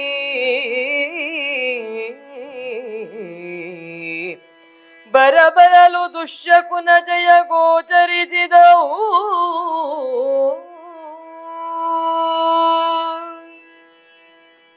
ಎರಡು ಮೂರು ಆತಂಕಗಳನ್ನು ನಾವು ಇಲ್ಲಿ ಗಮನಿಸಬೇಕು. ಒಂದು, ಲಂಕೆಯವರಲ್ಲಿಗೆ ಒಂದು ಬದುಕಿನ ಭದ್ರತೆ ಕಡಿಮೆ ಆಯಿತು ಅಂತ ಒಂದು ಆತಂಕ ಆಗಿದೆ. ಸೀತೆಯನ್ನು ರಾವಣ ತಂದಿರಿಸಿದ ಮೇಲೆ ನಮ್ಮ ಬದುಕಿಗೆ ಕಂಟಕ ಬಂತು. ರಾವಣನಿಗೂ ಒಂದು ಆತಂಕ ಬಂತು. ಅಪ್ರತಿಮ ಬಿಲ್ಲಾಳುವಾದಂತಹ ರಾಮನ ದ್ವೇಷವನ್ನು ನಾನು ಕಟ್ಟಿಕೊಂಡೆ. ಸೀತೆ ತನ್ನ ಐಶ್ವರ್ಯಕ್ಕೆ, ತನ್ನ ರೂಪಕ್ಕೆ, ತನ್ನ ಅಧಿಕಾರಕ್ಕೆ ಯಾವುದಕ್ಕೂ ಸೀತೆ ಒಲಿಯುವುದಿಲ್ಲ ಅಂತ ಸ್ಪಷ್ಟ ಆಯಿತು. ಈ ಕಡೆ ನೋಡಿದರೆ ಮಾರೀಚನ ಈ ಮಾಯಾಧ್ವದಿಯಿಂದ ರಾಮನಲ್ಲಿ ಆತಂಕ ಬಂತು. ನಾನು ಸೀತೆಯನ್ನು ಕಳ್ಕೊಳ್ಬೇಕಾಗ್ತದೋ ಏನು ಆಗ್ತದೆ ಅಂತ ಗೊತ್ತಿಲ್ಲ ಅಂತ ರಾಮನಿಗೆ ಅನ್ನಿಸಿದಂತೆ ಲಕ್ಷ್ಮಣ ಸೀತೆಯರ ಸಮೀಪಕ್ಕೆ ಹತ್ತಿರಕ್ಕೆ ಬರಲಿಕ್ಕವ ಹಿಂತಿರುಗಿಸ್ತಾನೆ. ಎಡಗಣ್ಣು ಅದುರಿತು. ಗಂಡಸರಿಗೆ ಎಡಗಣ್ಣು ಅದುರಿದ್ರೆ ಶುಭ ಅಲ್ಲ, ಹೆಣ್ಮಕ್ಕಳಿಗೆ ಬಲಗಣ್ಣು ಅದುರಿದ್ರೆ ಶುಭ ಅಲ್ಲ. ಶಕುನ ಶಾಸ್ತ್ರ ಹಾಗೆ ಹೇಳುತ್ತದೆ. ಹಾಗಾದ ಕಾರಣ ಅವನಿಗೆ ಅಪಾಯ ಉಂಟಾಗಿದೆ ಅಂತ ರಾಮನ ಮನಸ್ಸಿಗೆ ಗೊತ್ತಾಯ್ತಂತೆ. ಅದು ಗೊತ್ತಾಯಿತು. ಹಾಗೆ ಬರುತ್ತಿದ್ದ ಹಾಗೆ ಎಡಬಲಗಳಲ್ಲಿ ಅಪಶಕುನಗಳು, ದೊಡ್ಡ ಆಪತ್ತು ಕಾದಿದೆ ಅಂತ ರಾಮನಿಗೆ ಗೊತ್ತಾಯಿತು. ವ್ಯಥೆಗೊಂಡಂತಹ ಮುಖದ ಲಕ್ಷ್ಮಣ ಕಣ್ಣಲ್ಲಿ ನೀರು ತುಂಬಿಕೊಂಡು ಎಡಹೆಗಲಿನಲ್ಲಿ ಬಿಲ್ಲು ಬಾಣಗಳನ್ನು ಹೊಂದಿಕೊಂಡು ಲಕ್ಷ್ಮಣ ಬರ್ತಾ ಬರ್ತಾ ರಾಮನನ್ನು ನೋಡಿದ. ಅಣ್ಣ ತಮ್ಮಂದರು ಮುಖಾಮುಖಿಯಾದರು. ಅವರು ಆ ಸಂದರ್ಭದಲ್ಲಿ ಆದರು. ಕತ್ತು ಕೊಯ್ದಿಯಲ್ಲ ಅಂತ ರಾಮ ಹೇಳ್ತಾರೆ. ನನ್ನ ಕೊರಳು ಕೊಯ್ದಿತಮ್ಮ ಅಂತ. ಸೀತೆಯನ್ನು ಬಿಟ್ಟು ಬಂದೀಯ? ಕಾಡು, ಯಾರು ಇಲ್ಲ, ಕೇಳುವವರಿಲ್ಲ ಅಲ್ಲಿ, ಹೇಳುವವರಿಲ್ಲ ಅಲ್ಲಿ. ಮಾತ್ರ ಅಲ್ಲ, ಶೂರ್ಪನಖಿಯ ಕರ್ಣನಾಸಾಚ್ಛೇದ, ಕರಾಸುರಾದಿಗಳ ವಧೆ, ಸೀತೆಯನ್ನು ಅಪಹರಿಸದೆ ಬಿಡುವುದಿಲ್ಲ ಅಂತ ಹೇಳಿ ಹೋದಂತಹ ಶೂರ್ಪನಖಿ ಒಂದು ಹಾಗೆ ಉಂಟು ಮನಸ್ಸಿನಲ್ಲಿ. ಮತ್ತು ಮಾಯಾಜಿಂಕೆ, ಅದು ಸಾಯುವ ಹೊತ್ತಿಗೆ ರಾಮನ ಧ್ವನಿಯಲ್ಲಿ ಕೂಗಿದ್ದು. ರಾಮನಿಗೆ ಸ್ಪಷ್ಟ ಆಯಿತು, ಸೀತೆಯನ್ನು ಬಿಟ್ಟು ಬಂದೆಯೋ ಲಕ್ಷ್ಮಣ, ನಿನ್ನ ರಕ್ಷಣೆಯಲ್ಲಿ ಬಿಟ್ಟು ಬಂದಿದ್ದೇನೆ ನಾನು. ಯೌವನವತಿಯಾದಂತಹ ಜಾನಕಿಯ ಮುಖವನ್ನು ಕಾಣಲಿಕ್ಕೆ ಸಾಧ್ಯ ಇಲ್ವೋ ಹೇಗೆ ಹೇಳ್ತಾನೆ. ಸೀತೆಯ ಮುಖ ನೋಡುವ ಭಾಗ್ಯವೇ ನನಗೆ ಅವಕಾಶವೇ ಇಲ್ವೋ ಹೇಗೆ? ಆ ಭಾವನೆ ನನಗೆ ಬಲವಾಗ್ತಾ ಇದೆ. ರಾಮ ಭೂಮಿಗೆ ಕುಸಿದು ಹೋದನಂತೆ ಲಕ್ಷ್ಮಣನನ್ನು ನೋಡಿದ ತಕ್ಷಣ. ಪರಿಣಾಮ ಏನು ಅಂತ ಊಹಿಸಿದ ರಾಮ. ಲಕ್ಷ್ಮಣನನ್ನು ನೋಡಿ ಪರಿಣಾಮ ಏನು, ಸೀತೆ ದರ್ಶನ ಉಂಟೋ ಇಲ್ವೋ ಅಂತ ನೋಡಿದ.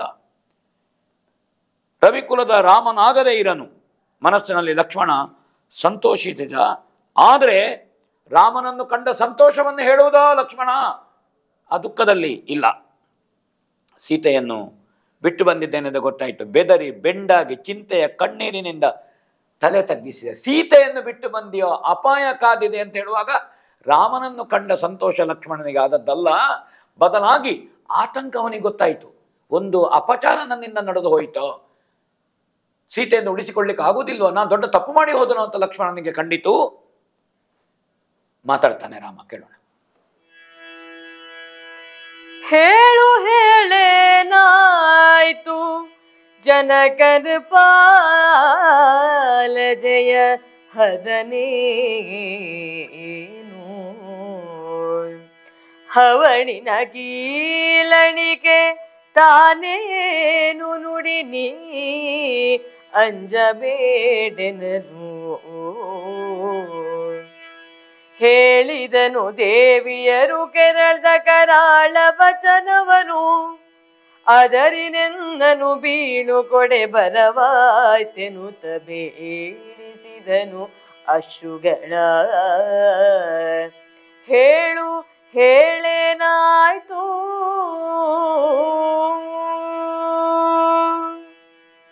ಮಾಯಾಜಿಂಕೆಯ ಪ್ರಕರಣದಿಂದ ರಾಮನಲ್ಲಿ ಹುಟ್ಟಿಕೊಂಡಂತಹ ಆತಂಕ ಬಲವಾಯಿತು. ಬಹಳ ಮುಖ್ಯ ಇಲ್ಲಿ. ಹೇಳು ತಮ್ಮ, ಏನಾಯಿತು ಹೇಳು, ಯಾಕೆ ಬಂದಿ ನೀನು? ಯಾವ ಕಾರಣಕ್ಕೂ ಶ್ರೀರಾಮಚಂದ್ರವನ ಆಜ್ಞೆಯನ್ನು ಧಿಕ್ಕರಿಸಿ ಆಜ್ಞೆಯನ್ನು ಮೀರಿ ಬರುವವ ಲಕ್ಷ್ಮಣ ಅಲ್ಲ. ಅಂತಹ ಒಬ್ಬ ಸ್ಥಿತಪ್ರಜ್ಞನಾದಂತಹ ಲಕ್ಷ್ಮಣ ಬಂದಿದ್ದಾನೆ ಅಂತಂದ್ರೆ ಜಾನಕಿಯ ಸ್ಥಿತಿ ಏನಾಯಿತು ಹೇಳು, ರಹಸ್ಯವೇನು, ನೀ ಹೆದರಬೇಡ, ಹೇಳು ತಮ್ಮ ಅಂತ ಹೇಳ್ತಾನೆ. ಆವಾಗಲೇ ರಾಮನ ಮಾತಿನಿಂದ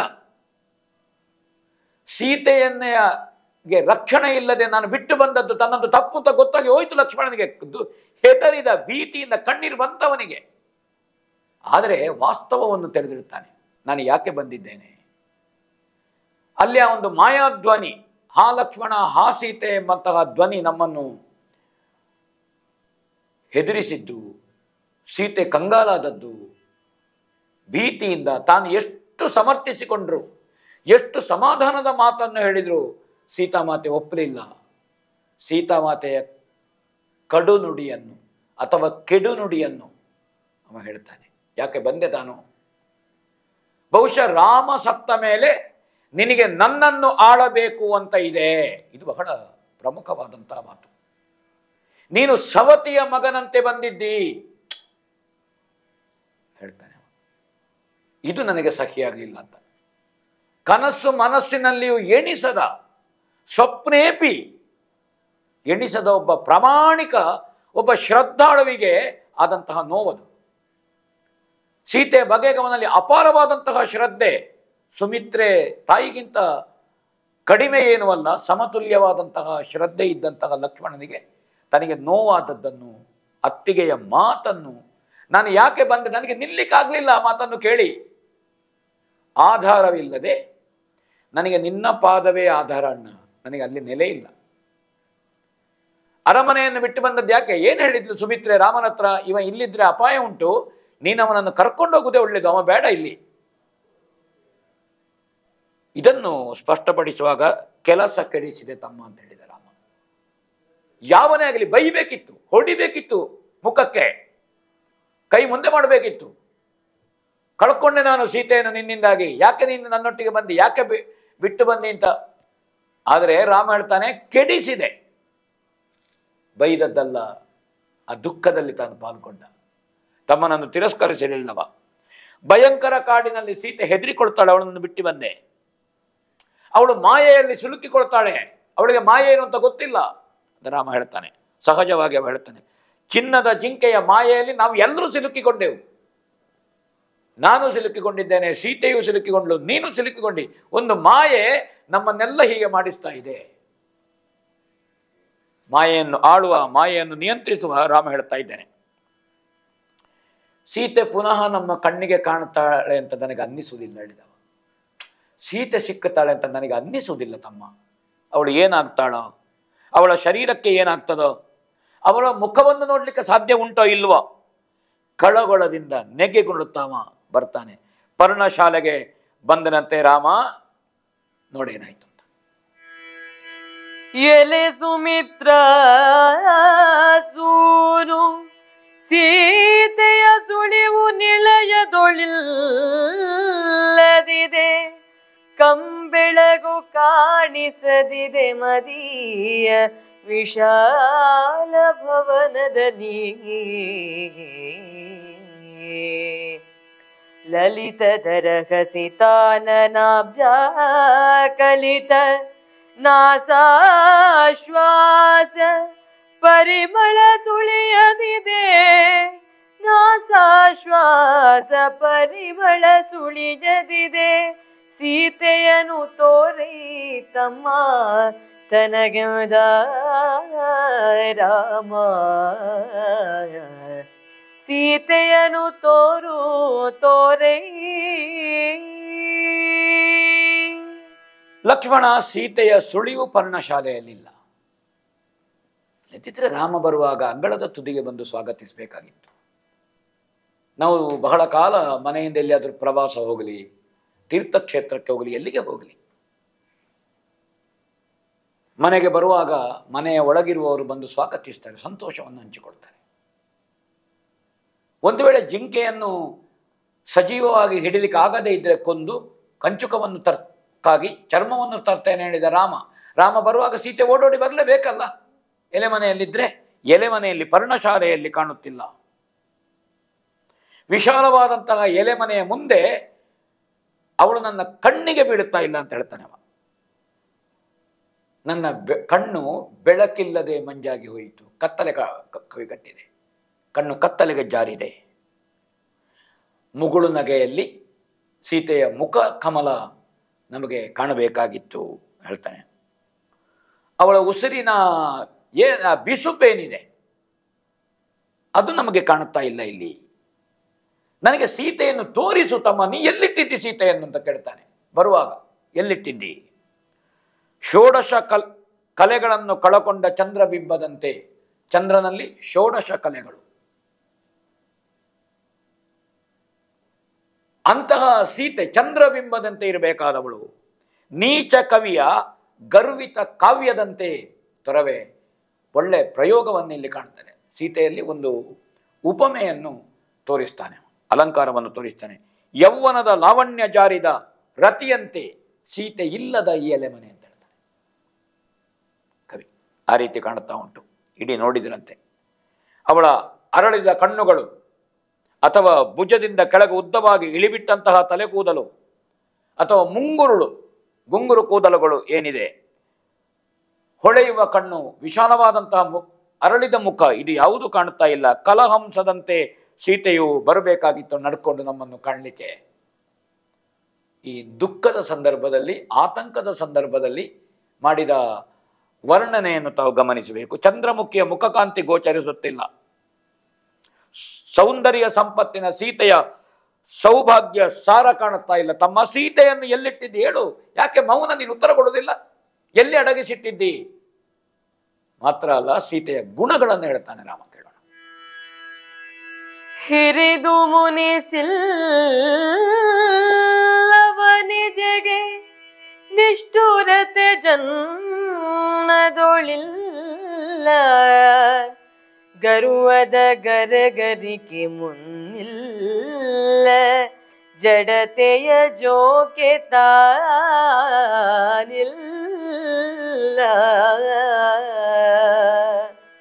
ಹರಹುವಳು ಹರುಷವನು ತನ್ನಯ ದರುಶನದಲೆಲೆ ತಮ್ಮ, ಹೇಳು ಅಚ್ಚರಿಯಿದೇನೆ ಕಾಣಬಾರಳು ಸೀತೆ ತನಗಿಂದ. ತಮ್ಮ ಹೇಳಚ್ಚರಿಯಿದೇನೆ ಕಾಣಬಾರಳು ಸೀತೆ ತನಗಿಂದ. ತಮ್ಮ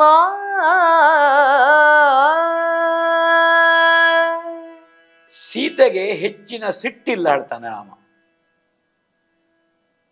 ಸಾತ್ವಿಕವಾದಂತಹ ಸಿಟ್ಟು, ಒಂದು ಕ್ಷಣ ಬಂದು ಹೋಗುವಂತಹದ್ದು. ಇದು ಸಜ್ಜನಿಕೆಯುಳ್ಳಂತಹ ಎಲ್ಲರ ಗುಣ.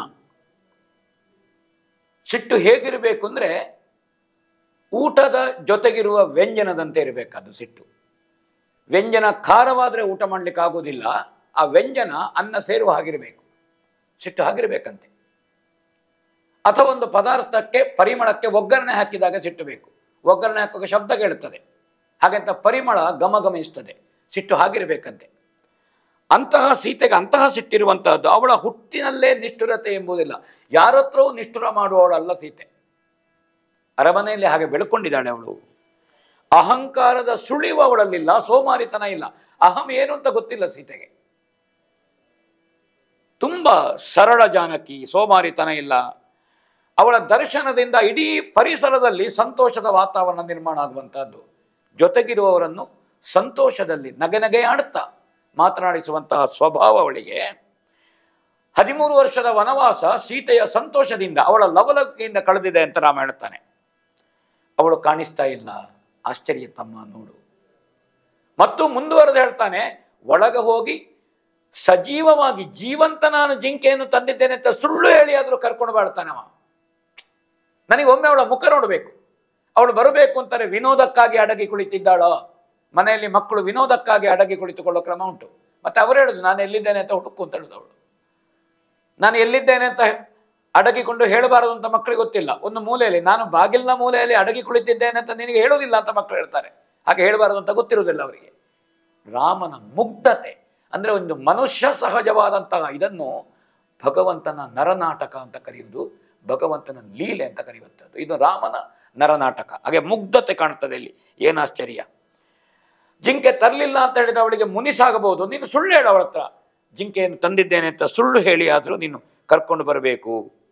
ಒಳ ಹೋಗು, ಏನಾದರೂ ಅದು ಅಷ್ಟೇ ಸಾಕು, ನನಗೆ ಸೀತೆಯ ಮುಖವನ್ನು ಒಮ್ಮೆ ತೋರಿಸಿದರೆ ಸಾಕು ಲಕ್ಷ್ಮಣ ಅಂತ ರಾಮ ಸೀತೆಗಾಗಿ ಹಂಬಲಿಸ್ತಾನೆ. ಲಕ್ಷ್ಮಣನ ಸ್ಥಿತಿ ಗಮನಿಸೋಣ. ಭ್ರಮಿಸಿದೀತನ ಮನ ವಿವೇಕದ ಸಮತೆ ಸಡಿಲಿತು ಸೈರಣೆಯನ ಕ್ರಮಿಸಿದುದು. ಸೈರಣೆಯನ ಕ್ರಮಿಸಿದುದು ಧೃತಿ ಕಳವಡಿಸಿದುದು ಕರಣವಂಗದ ನೀಡಿ ವಿಮುಖವಾಯ್ತರಿವ ಕಟ ಸೀತಾರಮೆ ಪಲಾಯನವಾಗದಿರಳುದ ಮರಿದನು ತಾಪದಲ್ಲಿ ಲಕ್ಷ್ಮಣ ಹೊಕ್ಕ ನಿಲುವನೆಯ. ಭ್ರಮಿಸಿತೀತನ ಮನವೂ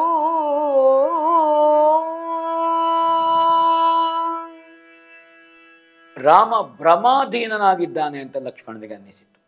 ಭ್ರಮೆ ಆವರಿಸಿದೆ. ಇದು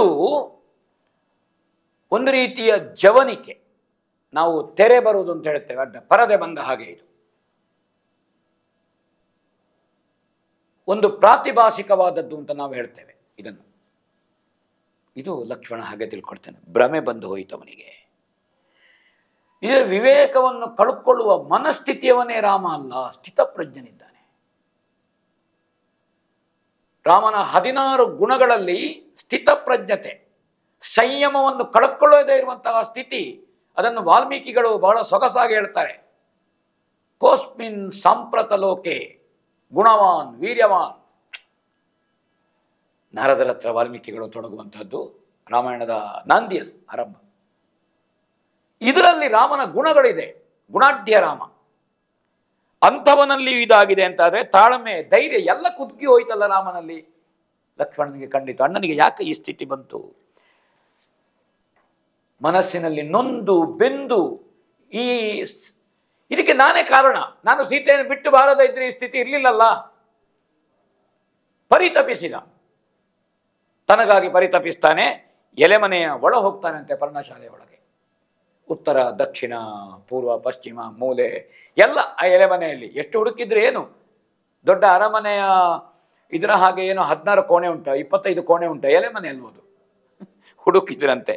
ಅರೆ ಕವಿಯರನ್ನು ವರ್ಣಿಸಿದ್ದಾನೆ. ಹುಡುಕಿ ಪಶ್ಚಿಮ ಉತ್ತರ ಇಣುಕಿದನಂತೆ, ಎಲ್ಲ ನೋಡಿದನಂತೆ, ಇನ್ನೇನು ಎಲ್ಲೂ ಇಲ್ಲ. ಒಂದು ಅರಮನೆಯಲ್ಲಿ ಹುಡುಕಲಿಕ್ಕೆ ಒಂದು ದಿವಸ ಬೇಕಾದಿತ್ತು, ಎಷ್ಟೋ ಯೋಜನೆ ವಿಸ್ತಾರವಾಗಿರ್ತದೆ. ಇಲ್ಲಿ ಹಾಗೇನೂ ಇಲ್ಲ. ಹುಡುಕಿದ, ದುಃಖ ಕವಿದ ಮನಸ್ಸಿನಲ್ಲಿ ಕಣ್ಣೀರು ಸುರಿಸುತ್ತಾ ನಡುಗುತ್ತಾ ಜಳ ಹೊಡೆದವನೇ ಅಂತ ಕವಿ ಹೊಡೆದಂತೆ. ಅಥವಾ ರಾಹುಕೇತು ಎಂಬಂತಹದ್ದು ಹೇಗೆ ಸೂರ್ಯಚಂದ್ರರಿಗೆ ಗ್ರಹಣವಾಗಿ ಬಾಧಿಸ್ತದೆಯೋ ಆ ರಾಹುಕೇತು ಬಡದಂತೆ ಚೈತನ್ಯವನ್ನೇ ಕಳುಕೊಂಡು ಲಕ್ಷ್ಮಣ, ಅವನ ಧೈರ್ಯ ಎಲ್ಲ ಉಡುಗಿ ಹೋಗಿತ್ತು, ಸ್ತಬ್ಧಾಗಿ ಹೋಗಿದ್ದಾನೆ. ಚಿತ್ರದ ಬೊಂಬೆಯಾಗಿ ಹೋಗಿದ್ದಾನೆ ಲಕ್ಷ್ಮಣ. ನಾವು ಕೇಳೋಣ ಏನ್ ಹೇಳ್ತಾನೆ ತೊರವೆ ಅಂತ. ಏನೋ ಬೆನು ರಾಘವಗೆ ಇನ್ನೇನ ಹೇಳುವೆ ರಾಮಚಂದ್ರಗೆ, ಏನ ಮಾಡುವೆನ ಕಟ ರಘುಕುಲ ಸಾರ್ವಭೌಮಕ್ಕೆ.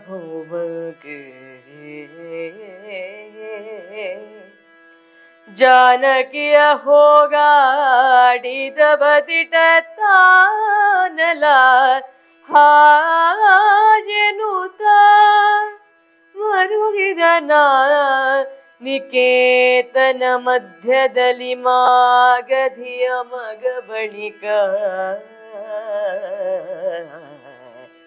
ಲಕ್ಷ್ಮಣನು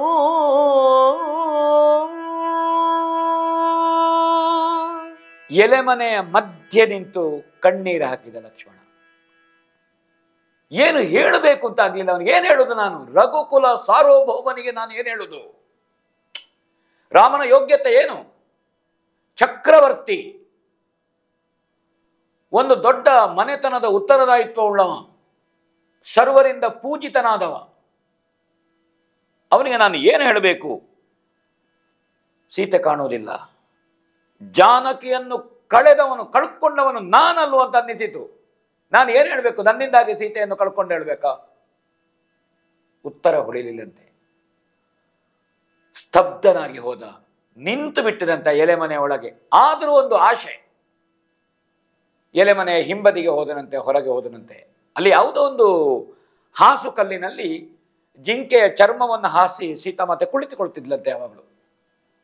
ಅಲ್ಲಿ ಹೋಗಿ ನೋಡಿದನಂತೆ, ಎಲ್ಲಿಯಾದ್ರೂ ಜಿಂಕೆಯ ಹೊಸ ಚರ್ಮ ತರ್ತಾನೆ ಏನೋ, ಅಲ್ಲಿ ಕೂತ್ಕೊಂಡಲ್ಲೇ ಇದ್ದಾಳ ಅದರೊಳಗೆ, ಅಲ್ಲಿಯೂ ಕಾಣಲಿಲ್ಲಂತೆ. ಮತ್ತೆ ಸಹ ಇಡೀ ಪರ್ಣಶಾಲೆಯ ಆಚೆ ಈಚೆ ಇಡೀ ಸುತ್ತಾಡಿದ, ಓಡಾಡಿದ, ಎಲ್ಲಿ ನೋಡಿದ್ರು ಸೀತೆ ಕಾಣೋದಿಲ್ಲ. ಹೊರಗೆ ಬರ್ತಾನೆ, ಕವಿ ಹೇಳ್ತಾನೆ, ಕೈ ಸನ್ನೆಯಿಂದ ಹೇಳಿದನಂತೆ ಸೀತೆ ಕಾಣಲಿಲ್ಲ ಅಂತ. ಹೇಳಲಿಕ್ಕೆ ನಾಲಿಗೆ ಬರಲಿಲ್ಲ, ಮಾತು ಹುಟ್ಟಲಿಲ್ಲ, ಮಾತು ಹೊರಡ್ಲಿಲ್ಲ. ಕೈ ಸನ್ನೆಯಿಂದ ಸೀತೆ ಸಿಗಲಿಲ್ಲ ಅಂತ ಹೇಳಿದನಂತೆ. ಆವಾಗ ರಾಮನ ಸ್ಥಿತಿ ನೋಡೋಣ.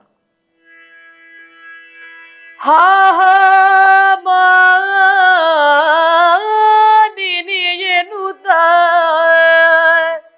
ಭೀತಿಗೆ ಮೋಹಿ ಮೌಳಿಯ ನಡೆದು ಗೇಹದ ಜಳಿಯಲಪ್ಪಳಿಸಿ ಬಿದ್ದನು ರಾಮ ಮೂರ್ಛೆಯಲಿ.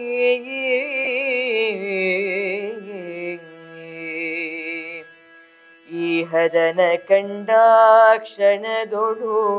ವಿದೇಹ ನೆರಡನೆ ಜಳಿಯನ ವೈದೇಹಿಯ ರಸನ ಚರಣ ಸೀಮೆಯಲ್ ಇಳುಹಿದನು ತನುವರ. ಈ ಹದನ ಕಂಡಾಕ್ಷಣದೊಳು ವಿದೇಹ ನೆರಡನೆ ಜಳಿಯನ ವೈದೇಹಿಯ ರಸನ ಚರಣ ಸೀಮೆಯಲ್ ಇಳುಹಿದನು ತನುವಾರ.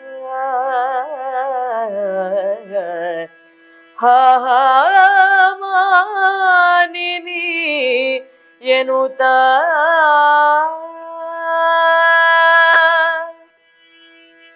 ಕೈ ಸನ್ನೆಯಲ್ಲಿ ತೋರಿಸಿದ್ದು ಸೀತೆ ಇಲ್ಲ ಅಂತ. ಅಯ್ಯೋ ಸೀತಾ, ಆ ಸೀತಾ ಬುಡ ಕಡಿದ ಬಾಳೆಯಂತೆ,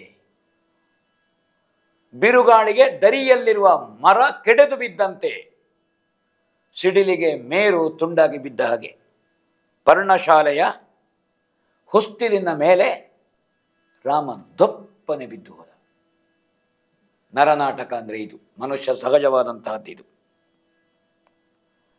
ಅವ ಮೂರ್ಛೆ ಹೋದನನ್ನು ನೋಡಿ ಕವಿ ಹೇಳ್ತಾನೆ, ಜನಕರಾಜನ ಎರಡನೇ ಅಳಿಯ ಲಕ್ಷ್ಮಣ ರಾಮನ ವೈದೇಹಿ ರಮಣನ ಪಾದ ಬುಡದಲ್ಲಿ ಬಿಡ್ತಾನೆ. ಒಂದು ಕಡೆಯಿಂದ ರಾಮ ಬಿದ್ದಿದ್ದಾನೆ, ಅವನ ಪಾದದ ಬುಡದಲ್ಲಿ ಅದನ್ನು ಕಂಡು ಸಹಿಸದ. ದೇಹ ಬೀಳುವಾಗ ನೆರಳು ಬೀಳಲೇಬೇಕಲ್ಲ, ದೇಹವನ್ನು ಅನುಸರಿಸಿಕೊಂಡು ನೆರಳು ಸಾಕ್ತಾರೆ. ಅದು ರಾಮ ಲಕ್ಷ್ಮಣರ ದೇಹವನ್ನು ಅನುಸರಿಸುವ ನೆರಳು ಅಂದಾಗೆ. ದೇಹಕ್ಕೆ ಪತನವಾಯಿತೋ ನೆರಳಿಗೆ ಅಸ್ತಿತ್ವ ಇಲ್ಲ, ಅವನು ಬೀಳುತ್ತಾನೆ. ಒಂದು ಗಳಿಗೆ ಕಳೆದು ಅರೆಗಳಿಗೆ ರಾಮ ಎದ್ದಿನಂತೆ ಭ್ರಮ ನಿರತನಾಗಿ ತನ್ನ ಸ್ವಾಧೀನವನ್ನು ಕಳ್ಕೊಂಡು. ಒಬ್ಬ ಸಾಮಾನ್ಯ ಮನುಷ್ಯ ಒಂದು ನವವಿವಾಹಿತ ಹೆಂಡತಿಯನ್ನು ಕಳ್ಕೊಂಡಾಗ ಆಗುವಂತಹ ವಿರಹ ವೇದನೆ ಅಂತ ಕವಿ ಹೇಳ್ತಾನೆ. ಆ ವಿರಹ ವೇದನೆಯಿಂದ ಅವ ತತ್ತರಿಸಿ ಹೋಗ್ತಾನೆ. ಅವ ಮತಿಭ್ರಮಣೆಗೆ ಒಳಗಾಗ್ತಾನಂತೆ, ಬಯರನ್ನಪ್ಪಿಕೊಡ್ತಾನಂತೆ, ಅವನಷ್ಟಕ್ಕೆ ಹುಚ್ಚನಂತೆ ಮಾತಾಡ್ತಾನಂತೆ, ತನ್ನನ್ನು ತಾನೇ ಅಪ್ಪಿಕೊಂಡು ಸೀತೆ ಅಂತ ತಿಳಿದು ಮುತ್ತು ಕೊಡ್ತಾನೆ ಅಂತ ಹೇಳ್ತಾನೆ. ನಗೆಯಾಡ್ತಾ ಸೀತೆಯಲ್ಲಿ ಮಾತಾಡ್ತಾನೆ ಅಂತ ಸೀತೆಯಂತೆ ಗ್ರಹಿಸಿ ಮಾತಾಡ್ತಾ ಇರ್ತಾನೆ ಅಂತೆ ಸೀತೆಯಲ್ಲಿ ಸಂಭಾಷಣೆ ಮಾಡಿದಾಗೆ. ಹಾಗೆ ಒಮ್ಮೆ ಬೀಳುತ್ತಾನೆ, ಒಮ್ಮೆ ಕೂತ್ಕೊಳ್ತಾನೆ, ಒಮ್ಮೆ ಅಪ್ಪಿಕೊಳ್ತಾನೆ, ಒಮ್ಮೆ ಮಾತಾಡ್ತಾನೆ, ಒಮ್ಮೆ ಮುತ್ತು ಕೊಡ್ತಾನೆ. ಹೀಗೆ ರಾಮನ ಭ್ರಮಾಸ್ಥಿತಿಯನ್ನು ಹೇಳ್ತಾನೆ. ಬುದ್ಧಿಭ್ರಮಣೆಯಿಂದ ಪ್ರೇಮದ ಮಾತುಗಳನ್ನು ಆಡ್ತಾ, ಒಳ್ಳೆ ಪ್ರಯೋಗ ಮಾಡಿದ್ದಾನೆ ಕವಿ. ಕಾಮದ ಮಾತುಗಳಲ್ಲ, ಪ್ರೇಮದ ಮಾತು. ಪ್ರೇಮ ಅಂದರೆ ಪರಾಪ್ರೇಮ ಸ್ವರೂಪ, ಭಗವಂತನಿಗೂ ಭಕ್ತನಿಗಿರುವಂತಹದ್ದು. ನಾರದರು ಭಕ್ತಿ ಸೂತ್ರದಲ್ಲಿ ಹೇಳಿದ ಸಂಗತಿಯನ್ನು ಮತ್ತೋ ಭವತಿ ಸ್ತಬ್ಧೋ ಭವತಿ ಆತ್ಮ ರಾಮೋ ಭವತಿ ಅಂತ ಹೇಳ್ತಾರೆ. ಮತ್ತೊಂದು ಹಾಗಿರಬೇಕಂತೆ. ಆ ರೀತಿಯ ಒಂದು ಮತ್ತು ಅವನಲ್ಲಿ ಕಾಣುತ್ತದೆ.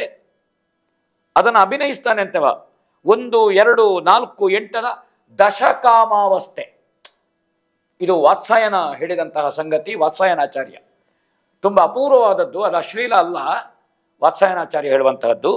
ಇದನ್ನು ಈ ಭ್ರಮೆಯಿಂದ ಚಿನ್ನದ ಜಿಂಕೆ ತಂದಿದ್ದೇನೆ ಸೀತೆ, ಬಾ ನೋಡು ನೀನು ಹೇಳ್ತಾನೆ. ಚಿನ್ನದ ಜಿಂಕೆ ತಂದೆ ನೋಡು. ಹೀಗೆ ಪರ್ಣಶಾಲೆಯ ಬಾಗಿಲಿನ ಮುಂದೆ ಹಿಂದೆ ಅಂಗಲಾಚಿ ಕರೆದು ಸೀತೆಯನ್ನು, ರಾಮನ ಲೀಲಾ ನಾಟಕ ಹೇಗಿದೆ ಎನ್ನುವುದಕ್ಕೆ ದೊಡ್ಡ ಉದಾಹರಣೆ ಇದು. ಲಕ್ಷ್ಮಣನನ್ನು ಕರೆದು ಮಾತಾಡ್ತಾನೆ. ಎಲೆ ಸುಮಿತ್ರ ಸೂನುಕೆ ಈ ನಿಳಯದೊಳಗಿಲ್ಲ ಅವನಿಸುತ್ತೆಗೆ ನೀ ತಿಳಿದುಕೋ ಮನೆಯಲ್ಲವಿದು ನಾವು ತಪ್ಪಿ ಬಾರವನೇಗೆ ನಿಳಯವಿದು ತಾ ನಮ್ಮದಾದಡೆ ಸುಳಿಯದಿಹಳೆ ಸೀತೆ ನೀನ ಕಲಿತ ಮೂರ್ಖನಲ ಮತಿ ಭ್ರಮೆಯಾಯ್ತು ನಿನಗೆಂದ ರಾಮನು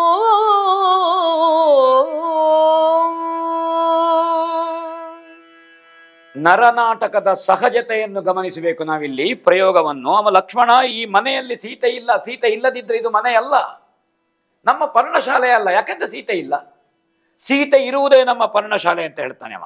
ಇದು ಮನೆಯಲ್ಲ, ನಾವು ತಪ್ಪಿ ಬೇರೆ ಯಾವುದೋ ಪರ್ಣಶಾಲೆಗೆ ಬಂದಿದ್ದೇವೆ, ಮನೆಗೆ ಬಂದಿದ್ದೇವೆ ಅಂತ ಹೇಳ್ತಾನೆ. ನಮ್ಮ ಮನೆಯಾದರೆ ಸೀತೆ ಎದುರಿಗೆ ಬರಬೇಕಲ್ಲ, ಅವಳು ಬರಲಿಲ್ಲ ಎನ್ನುವುದರಿಂದ ಇದು ನಮ್ಮ ಮನೆಯಲ್ಲ. ನೀನು ಶುದ್ಧ ಮೂರ್ಖ, ನಿನಗೆ ಬುದ್ಧಿ ಕೆಟ್ಟು ಹೋಗಿದೆ ಅಂತ ಲಕ್ಷ್ಮಣನನ್ನು ಹೇಳಿಸ್ತಾನೆ. ಲಕ್ಷ್ಮಣ ಹೇಳ್ತಾನೆ, ಇದು ನಿಜವಾಗಿ ನಮ್ಮ ಮೊದಲಿನ ಮನೆ ಅಣ್ಣ, ನೀನು ಭ್ರಮಾಧೀನನಾಗಿದ್ದಿ. ನಮ್ಮ ಮನೆ ಇದು, ಬೇರೆ ಅಲ್ಲ. ಇದು ಯಾವ ಪರ್ಣಶಾಲೆಯಲ್ಲಿ ನಾವು ದೀರ್ಘಕಾಲ ಕಳೆದಿದ್ದೇವೋ ವನವಾಸವನ್ನು ಪಂಚವಟಿಯಲ್ಲಿ, ಅದು ಹೌದು, ನನಗೆ ಗೊತ್ತುಂಟು ಲಕ್ಷ್ಮಣ. ನೀ ಹೇಳು ನನಗೆ ಗೊತ್ತಿಲ್ಲ ಅಂತ ನೀ ಆಲೋಚನೆ ಮಾಡಬೇಡ. ಸೀತೆಯನ್ನು ತೋರಿಸಿಕೊಟ್ಟರೆ ನಿನ್ನ ಮಾತನ್ನು ನಂಬುತ್ತೇನೆ ನಾನು. ನಿನ್ನ ಮಾತು ನಂಬಬೇಕೋ, ನನಗೆ ಸೀತೆಯನ್ನು ತೋರಿಸಬೇಕು, ಇಲ್ಲ ನಾನು ನಿನ್ನ ಮಾತನ್ನು. ಮುಂದುವರೆದು ಹೇಳ್ತಾನೆ, ನೀನು ನನ್ನ ನಿಜವಾದ ತಮ್ಮನೋ ಅಲ್ಲ ಮೋಸದ ತಮ್ಮನೋ ಅಂತ ಕೇಳ್ತಾನೆ. ಇದು ಭ್ರಮೆ, ಇದು ಮಾಯೆ. ನೀನು ನಿಜವಾದ ತಮ್ಮನಾದರೆ, ಸೂರ್ಯವಂಶದವನು ಹೌದು ಅಂತಾದರೆ ನೀನು ಸೀತೆಯನ್ನು ತೋರಿಸಬೇಕು ನನಗೆ, ಅಲ್ಲದಿದ್ದರೆ ನೀನಲ್ಲ. ಅಥವಾ ನೀನು ಯಾರು ಅಂತ ಸತ್ಯವನ್ನು ಹೇಳು ಅಂತ ಪ್ರಶ್ನೆ ಮಾಡ್ತಾನೆ. ಅಲ್ಲಿಯವರೆಗೆ ರಾಮನ ನರನಾಟಕ ಕಾಣ್ತದೆ. ಹೇಳ್ತಾನೆ ಲಕ್ಷ್ಮಣ, ದೇವರೊಡ ಹುಟ್ಟಿದನು ತಾನಹುದ ಸಂಶಯವಿಲ್ಲವೇನೇ, ನಿಜವೇ ವಿದೇಹ ಕುಮಾರಿಯನು ನಾ ನಮ್ಮ ಪುರದುದ ಈ ವಿಪಿನ ಕೊಡಗುಂಟು ಬಂದೆವೋ. ದೇವಿಯನು ನಾವಿರಿಸಿ ಬಂದೆವೋ, ಭೂವರನ ಮೇಲಾಣೆ ತಪ್ಪದೆ ಹೇಳು ತನಗದ.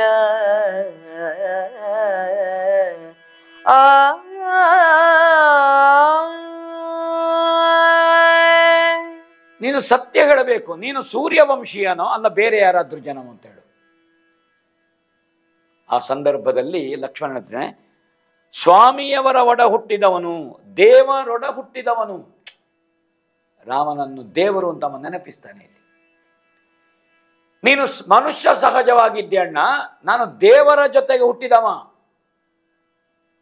ನೋಡಿ ಪದಪ್ರಯೋಗವನ್ನು ಗಮನಿಸಿ, ಇದರಲ್ಲಿ ಯಾವ ಸಂಶಯ ಬೇಡ ಅಂತ ಹೇಳ್ತಾನೆ. ನಿಜವ ಇದು ನೀ ಹೇಳುದು? ರಾಮ ಕೇಳ್ತಾನೆ, ನೀ ಹೇಳುದು ಸತ್ಯ ಹೌದಲ್ವ? ಇದು ದೇವರೊಟ್ಟಿಗೆ ಹುಟ್ಟಿದ್ದವುದು ಅಂತ ಹೇಳುದು ಹೌದಲ್ವ? ವಿದೇಹ ರಾಜಕುಮಾರಿಯನ್ನು ನಮ್ಮ ಅಯೋಧ್ಯ ನಗರದಿಂದ ಈ ಅರಣ್ಯಕ್ಕೆ ನಾವು ಕರ್ಕೊಂಡು ಬಂದಿದ್ದೇವೋ ಇಲ್ವೋ?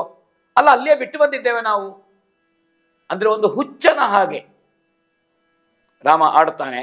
ಇಲ್ಲ ಅಣ್ಣ, ನಾವು ವಿದೇಹ ರಾಜಕುಮಾರಿ ಸೀತಾಮಾತೆಯನ್ನು ಕರ್ಕೊಂಡೇ ಅರಣ್ಯಕ್ಕೆ ಬಂದಿದ್ದೇವೆ ಹೇಳ್ತಾನೆ.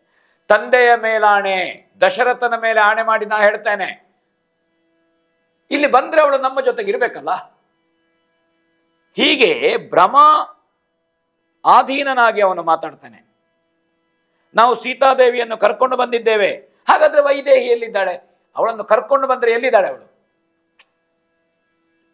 ಅದನ್ನು ಪ್ರಶ್ನೆ ಮಾಡ್ತಾನೆ ಹುಚ್ಚು ಹುಚ್ಚಾಗಿ. ಅಲ್ಲ, ನಾನು ರಘುನಂದನ ಹೌದಾ ಅಲ್ವೋ ಕೇಳ್ತಾನೆ. ನಾನು ರಾಮ ಹೌದಾ ಅಲ್ವೋ? ಅಲ್ಲ, ಬೇರೆ ಯಾರಾದ್ರೂ ನಾನು? ನೀ ರಾಮನೇ, ನೀ ನನ್ನ ಅಣ್ಣನೇ, ಬೇರೆ ಯಾರೂ ಅಲ್ಲ ನೀನು ಅವನೇ ಅಂತ ಹೇಳ್ತಾನೆ. ನಿಜವಾಗಿಯೂ ನೀನು ರಘುನಂದನ. ಒಮ್ಮೆ ರಾಮ ನಗೆಯಾಡ್ತಾನಂತೆ. ನೀನು ಸುಳ್ಳು ಹೇಳ್ತಿ ಲಕ್ಷ್ಮಣ, ನಿನ್ನ ಮಾತಿನಲ್ಲಿ ನನಗೆ ನಂಬಿಕೆ ಇಲ್ಲ. ನನ್ನ ಮಾತು ಕೇಳು. ನೀ ಯಾಕೆ ಸುಮ್ಮನೆ ಸುಳ್ಳು ಸುಳ್ಳು ಮಾತಾಡೋದು? ನನ್ನ ಮಾತನ್ನು ಕೇಳಬೇಕು ನೀನು. ನೀ ಹೇಳಿದ್ದನ್ನು ಯಾವುದನ್ನು ನಾನು ಒಪ್ಪುವುದಿಲ್ಲ. ರಾಮನ ಮಾತನ್ನು ಕೇಳೋಣ.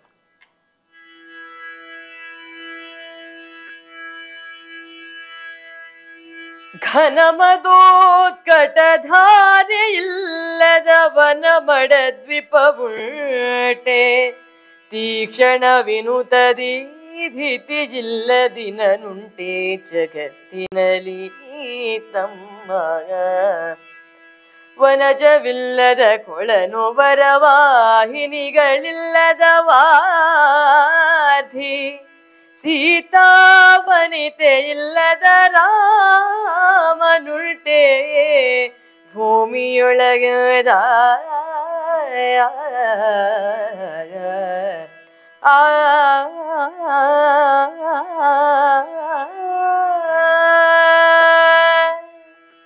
ನರನಾಟಕದ ಲೀಲೆ ಎಷ್ಟು ಪ್ರಬಲವಾಗಿತ್ತು ಅಂತ ಹೇಳಿದರೆ, ಮದದ ನೀರು ಹರಿಯದ ಮದಿಸಿದ ಆನೆಯುಂಟ. ಆನೆಗೆ ಮದ ಬಂದಾಗ ಮದದ ನೀರು ಹರಿಯುವುದು ಅಂತ ಉಂಟು ಮುಖದಲ್ಲಿ. ಮದಿಸಿದ ಆನೆ ಹೌದು ಅಂತಾದರೆ ಮದದ ನೀರು ಹರಿಯಲೇಬೇಕಲ್ಲ. ಪ್ರಖರವಾದಂತಹ ಕಿರಣಗಳು ಇಲ್ಲದೆ ಇರುವ ಸೂರ್ಯನಿದ್ದಾನೋ ಹೇಳು ನೀನು. ತಾವರೆಗಳು ಇಲ್ಲದ ಕೊಳಗಳು ಇದ್ದಾವೋ, ನದಿಗಳು ಸೇರದ ಸಾಗರಗಳಿಲ್ಲ. ಸೀತೆ ಇಲ್ಲದ ರಾಮ ಇದ್ದಾನೆ ಅಂತ ಕಲ್ಪಿಸಲಿಕ್ಕೆ ಬರುವುದಿಲ್ಲ ತಮ್ಮ. ನೀ ಏನು ಹೇಳ್ತಿ? ನಾನಿದ್ದೇನೆ, ನಾನು ರಾಮ ಹೌದಾ? ಹಾಗಾದರೆ ಸೀತೆ ಇರಲೇಬೇಕು. ಸೀತೆ ಇಲ್ಲದಿದ್ದರೆ ರಾಮನಿಲ್ಲ. ಅದ್ವೈತ ಭಾವ ಅದು ಪ್ರಕೃತಿ ಪುರುಷರಲ್ಲಿ. ಯಸ್ಯ ಪ್ರಕೃತಿ ಲೀನಸ್ಯ ಯ ಪರಸ್ಯ ಮಹೇಶ್ವರ. ವೇದವಾಕ್ಯ ಇದು, ವೇದವಾಣಿ. ಶಕ್ತಿಯ ಯುಕ್ತೋ ಯದಿ ಭವತಿ. ಹಾಗೆ ಸೀತೆ ಇಲ್ಲದಿದ್ದರೆ ರಾಮನಿಲ್ಲ. ಹಾಗಾದ್ರೆ ನಾನಿದ್ದೇನೋ ರಾಮ, ಸೀತೆ ಇರಲೇಬೇಕು ಅಂತ ಅವ ಮಾತನ್ನು ಹೇಳ್ತಾನೆ. ಲಕ್ಷ್ಮಣ ನಿಧಾನವಾಗಿ, ಅಷ್ಟೇ ಸಹನೆಯಿಂದ ಸಹಜವಾಗಿ ಲಕ್ಷ್ಮಣ, ಅಣ್ಣ ನೀವು ಇಲ್ಲೇ ಇದ್ದೀರಲ್ಲ, ಯಾಕೆ ನೀವಿಲ್ಲ ಹೇಳೋದು? ನೀವು ಇಲ್ಲೇ ಇದ್ದೀರಿ ನನ್ನ ಕಣ್ಣ ಮುಂದೆ. ನೀನು ಅಜ್ಞಾನಿಯೋ ಹೇಳು, ನೀನು ಮಹಾಜ್ಞಾನಿ, ನೀನು ಪರಮಜ್ಞಾನಿ. ರಾಮನಲ್ಲಿ ಸ್ವಸ್ವರೂಪ ಪ್ರಜ್ಞೆ ಎಂದು ಲಕ್ಷ್ಮಣ ಜಾಗೃತ ಮಾಡ್ತಾನೆ. ಸ್ವಸ್ವರೂಪ ಪ್ರಜ್ಞೆ, ಆತ್ಮಪ್ರತ್ಯಯ ಏನು ಅದನ್ನು ಲಕ್ಷ್ಮಣ ಜಾಗೃತ ಮಾಡ್ತಾನೆ. ಮಾನವ ಸ್ಥಿತಿ ನಿಮಗೇಕೆ? ಈ ಮಾತನ್ನು ಗಮನಿಸಬೇಕು ನಾವು. ನರ ರಾಯತವು ನಿಮಗ ಯಾಕೆ? ಕವಿ ಬಹಳ ಸೊಗಸಾಗಿ ಹೇಳ್ತಾನೆ. ನೀ ನಾರಾಯಣನಲ್ಲ, ನೀನು ಯಾರು? ನೀನು ಮಹಾವಿಷ್ಣು, ನೀನು ಶ್ರೀಮನ್ನಾರಾಯಣನಲ್ಲವೇ? ನಿಮ್ಮನ್ನು ನೀವೇ ತಿಳಿದು ನೋಡಿ, ನೀವು ವಿಚಾರಿಸುವುದು ಏನರು? ನಿಮ್ಮನ್ನು ನೀವೇ ನೋಡಿ. ಒಮ್ಮೆ ಆತ್ಮಾವಲೋಕನ ಮಾಡಿ, ಆತ್ಮ ಪ್ರತ್ಯಯದಿಂದ ನೋಡಿ, ತಾವು ಯಾರು ಅಂತ ತಮಗೆ ಗೊತ್ತಾಗ್ತದೆ. ಈ ವಿವೇಕವನ್ನು ಲಕ್ಷ್ಮಣ ಎಚ್ಚರಿಸ್ತಾನೆ. ಯಾಕಂದ್ರೆ ಪೂರ್ಣದ ಜೊತೆಗಿರುವ ಶೇಷವು ಪೂರ್ಣವೇ. ಹಾಗಾದ್ರೆ ನಾರಾಯಣ ರಾಮನಾದಾಗ ಶೇಷ ಲಕ್ಷ್ಮಣನಾಗಿದ್ದಾನೆ. ಅದು ಪೂರ್ಣಾಂಕದಿಂದ ಜೊತೆಗಿರುವ ಶೇಷ, ಅಥವಾ ಪೂರ್ಣಾಂಕದಿಂದ ತೆಗೆದ ಶೇಷವು ಒಂದು ಪೂರ್ಣಾಂಕವೇ. ಇದು ಗಣಿತಶಾಸ್ತ್ರ, ಅದನ್ನು ನಾವು ತಿಳ್ಕೊಳ್ಬೇಕು. ಮಾಯೆಯ ಬೆಡಗಿನ ಮಾತು ಮನೋಹರವಾಗಿರುವುದಲ್ವೇ ತಮ್ಮ? ನೀನು ಹೇಳಿದಂತೆ ನಿಜವಾಗಿ ನಾರಾಯಣನು ನಾನಾದರೆ ಲಕ್ಷ್ಮಿಯಲ್ಲಿ. ನೋಡಿ, ತಾನು ನಾರಾಯಣ ಅಲ್ಲ ಅಂತ ಹೇಳಿಲ್ಲ ಆ ಸಂದರ್ಭದಲ್ಲಿ ರಾಮ. ನಾನು ಸರಿ, ನೀ ಹೇಳಿದ್ದು ಒಪ್ಪಿದೆ, ಈ ಮಾಯೆ ಇದನ್ನು ನಾನು ಒಪ್ಪಿದೆ, ನಾನು ನಾರಾಯಣನಾದರೆ ಲಕ್ಷ್ಮಿಯಲ್ಲಿ. ಸೀತೆ ಜೊತೆಗಿಲ್ಲ, ಎಲ್ಲಿ ಹೋಗಿದ್ದಾಳೆ ಅಂದರೆ ಸೀತೆ ಎಲ್ಲಿ ಹೋಗಿದ್ದಾಳೆ ಎನ್ನುವ ಧ್ವನಿಯನ್ನಿಲ್ಲಿ ಕವಿ ಬಹಳ ಸೊಗಸಾಗಿ ಹೇಳಿದ್ದಾನೆ. ಹೀಗೆ ಕೇಳ್ತಾನೆ ಅಂತೆ. ಆ ಸಂದರ್ಭದಲ್ಲಿ ಲಕ್ಷ್ಮಣ ಭರವಸೆಯ ಮಾತನ್ನು ಹೇಳ್ತಾನೆ. ಆದಡೆಲೆ ರಘುನಾಥ ಚಿತ್ತೈಸು, ಆದಿಲಕ್ಷ್ಮಿಯ ನವನಿತನುಜಿಯ ನೀತಿ ವಿಜಮಾನವ ಭುಜಂಗಮ ಭುವನ ಮೂರರಲಿ ಶೋಧಿಸುವೆನು. ಇಲ್ಲದಿರ ವಿಧಿ ಮೊದಲಾದ ದೇವರ ಹಿಂಡಿ ಹಿಳಿವೆನು. ಕೈದು ವಿದುತ ನಿದ್ದು ಫಲವೇನೆಂದು ಘರ್ಜಿಸಿದ ರಘುನಾಥ.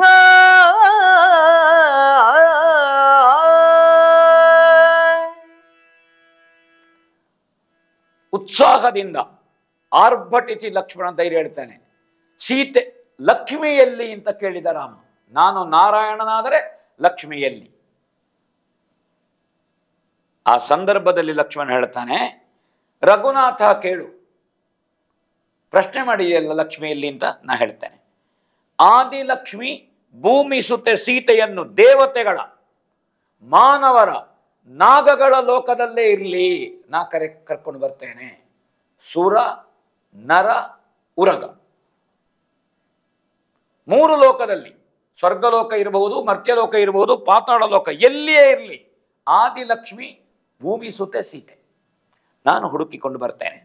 ಸೀತೆ ದೊರಕದೆ ಹೋದರೆ ಬ್ರಹ್ಮಲೋಕವೋ ಅಲ್ಲವಾ ದೇವಾದಿ ದೇವತೆಗಳ ಲೋಕವೋ ಅವರನ್ನು ನಾನು ಹುಡುಕಿ ಹಿಂಡಿ ಹಾಕ್ತೇನೆ, ಬಿಡುವುದಿಲ್ಲ. ಯಾಕೆಂದ್ರೆ ರಾವಣನ ಅಧಿಕಾರದ ವ್ಯಾಪ್ತಿ 14 ಲೋಕ ವ್ಯಾಪ್ತಿ ಇದೆ. ಇದನ್ನು ಲಕ್ಷಿಸಿ ಎಲ್ಲಿ ರಾವಣನ ದರ್ಪ ಇದೆ, ಯಾವ ಲೋಕವ್ಯಾಪ್ತಿಯಲ್ಲಿದೆ, ಆ ದರ್ಪವನ್ನು ಮುರಿಯುತ್ತೇನೆ ಎಂಬ ಲಕ್ಷ್ಮಣನ ಮಾತು. ಹಾಗಿಲ್ಲದಿದ್ದರೆ ನನ್ನ ಕೈಯಲ್ಲಿ ಆಯುಧವಿದ್ದು ಫಲವೇನು ಅಂತ ಲಕ್ಷ್ಮಣ ಭರವಸೆಯ ಮಾತನ್ನು ಆರ್ಭಟಿಸಿ ಹೇಳಿದನಂತೆ. ಹೀಗೆ ಒಂದು ನರನಾಟಕದ ಲೀಲೆ ಯಾವ ರೀತಿ ನಡೀತದೆ ಭಗವಂತನದ್ದು ಎನ್ನುವುದಕ್ಕೆ ಇದು ಒಳ್ಳೆಯ ಆಖ್ಯಾನ ಸಂದರ್ಭ. ಹೀಗೆ ಹೇಳುತ್ತಾ 34ನೇ ಸಂಚಿಕೆಗೆ ಮಂಗಲವನ್ನು ಹೇಳೋಣ. ರಾಮಾಯ ರಾಮಭದ್ರಾಯ ರಾಮಚಂದ್ರಾಯ ವೇಧಸೇ ರಘುನಾಥಾಯ ನಾಥಾಯ ಸೀತಾಯ ಪತಯೇ ನಮಃ.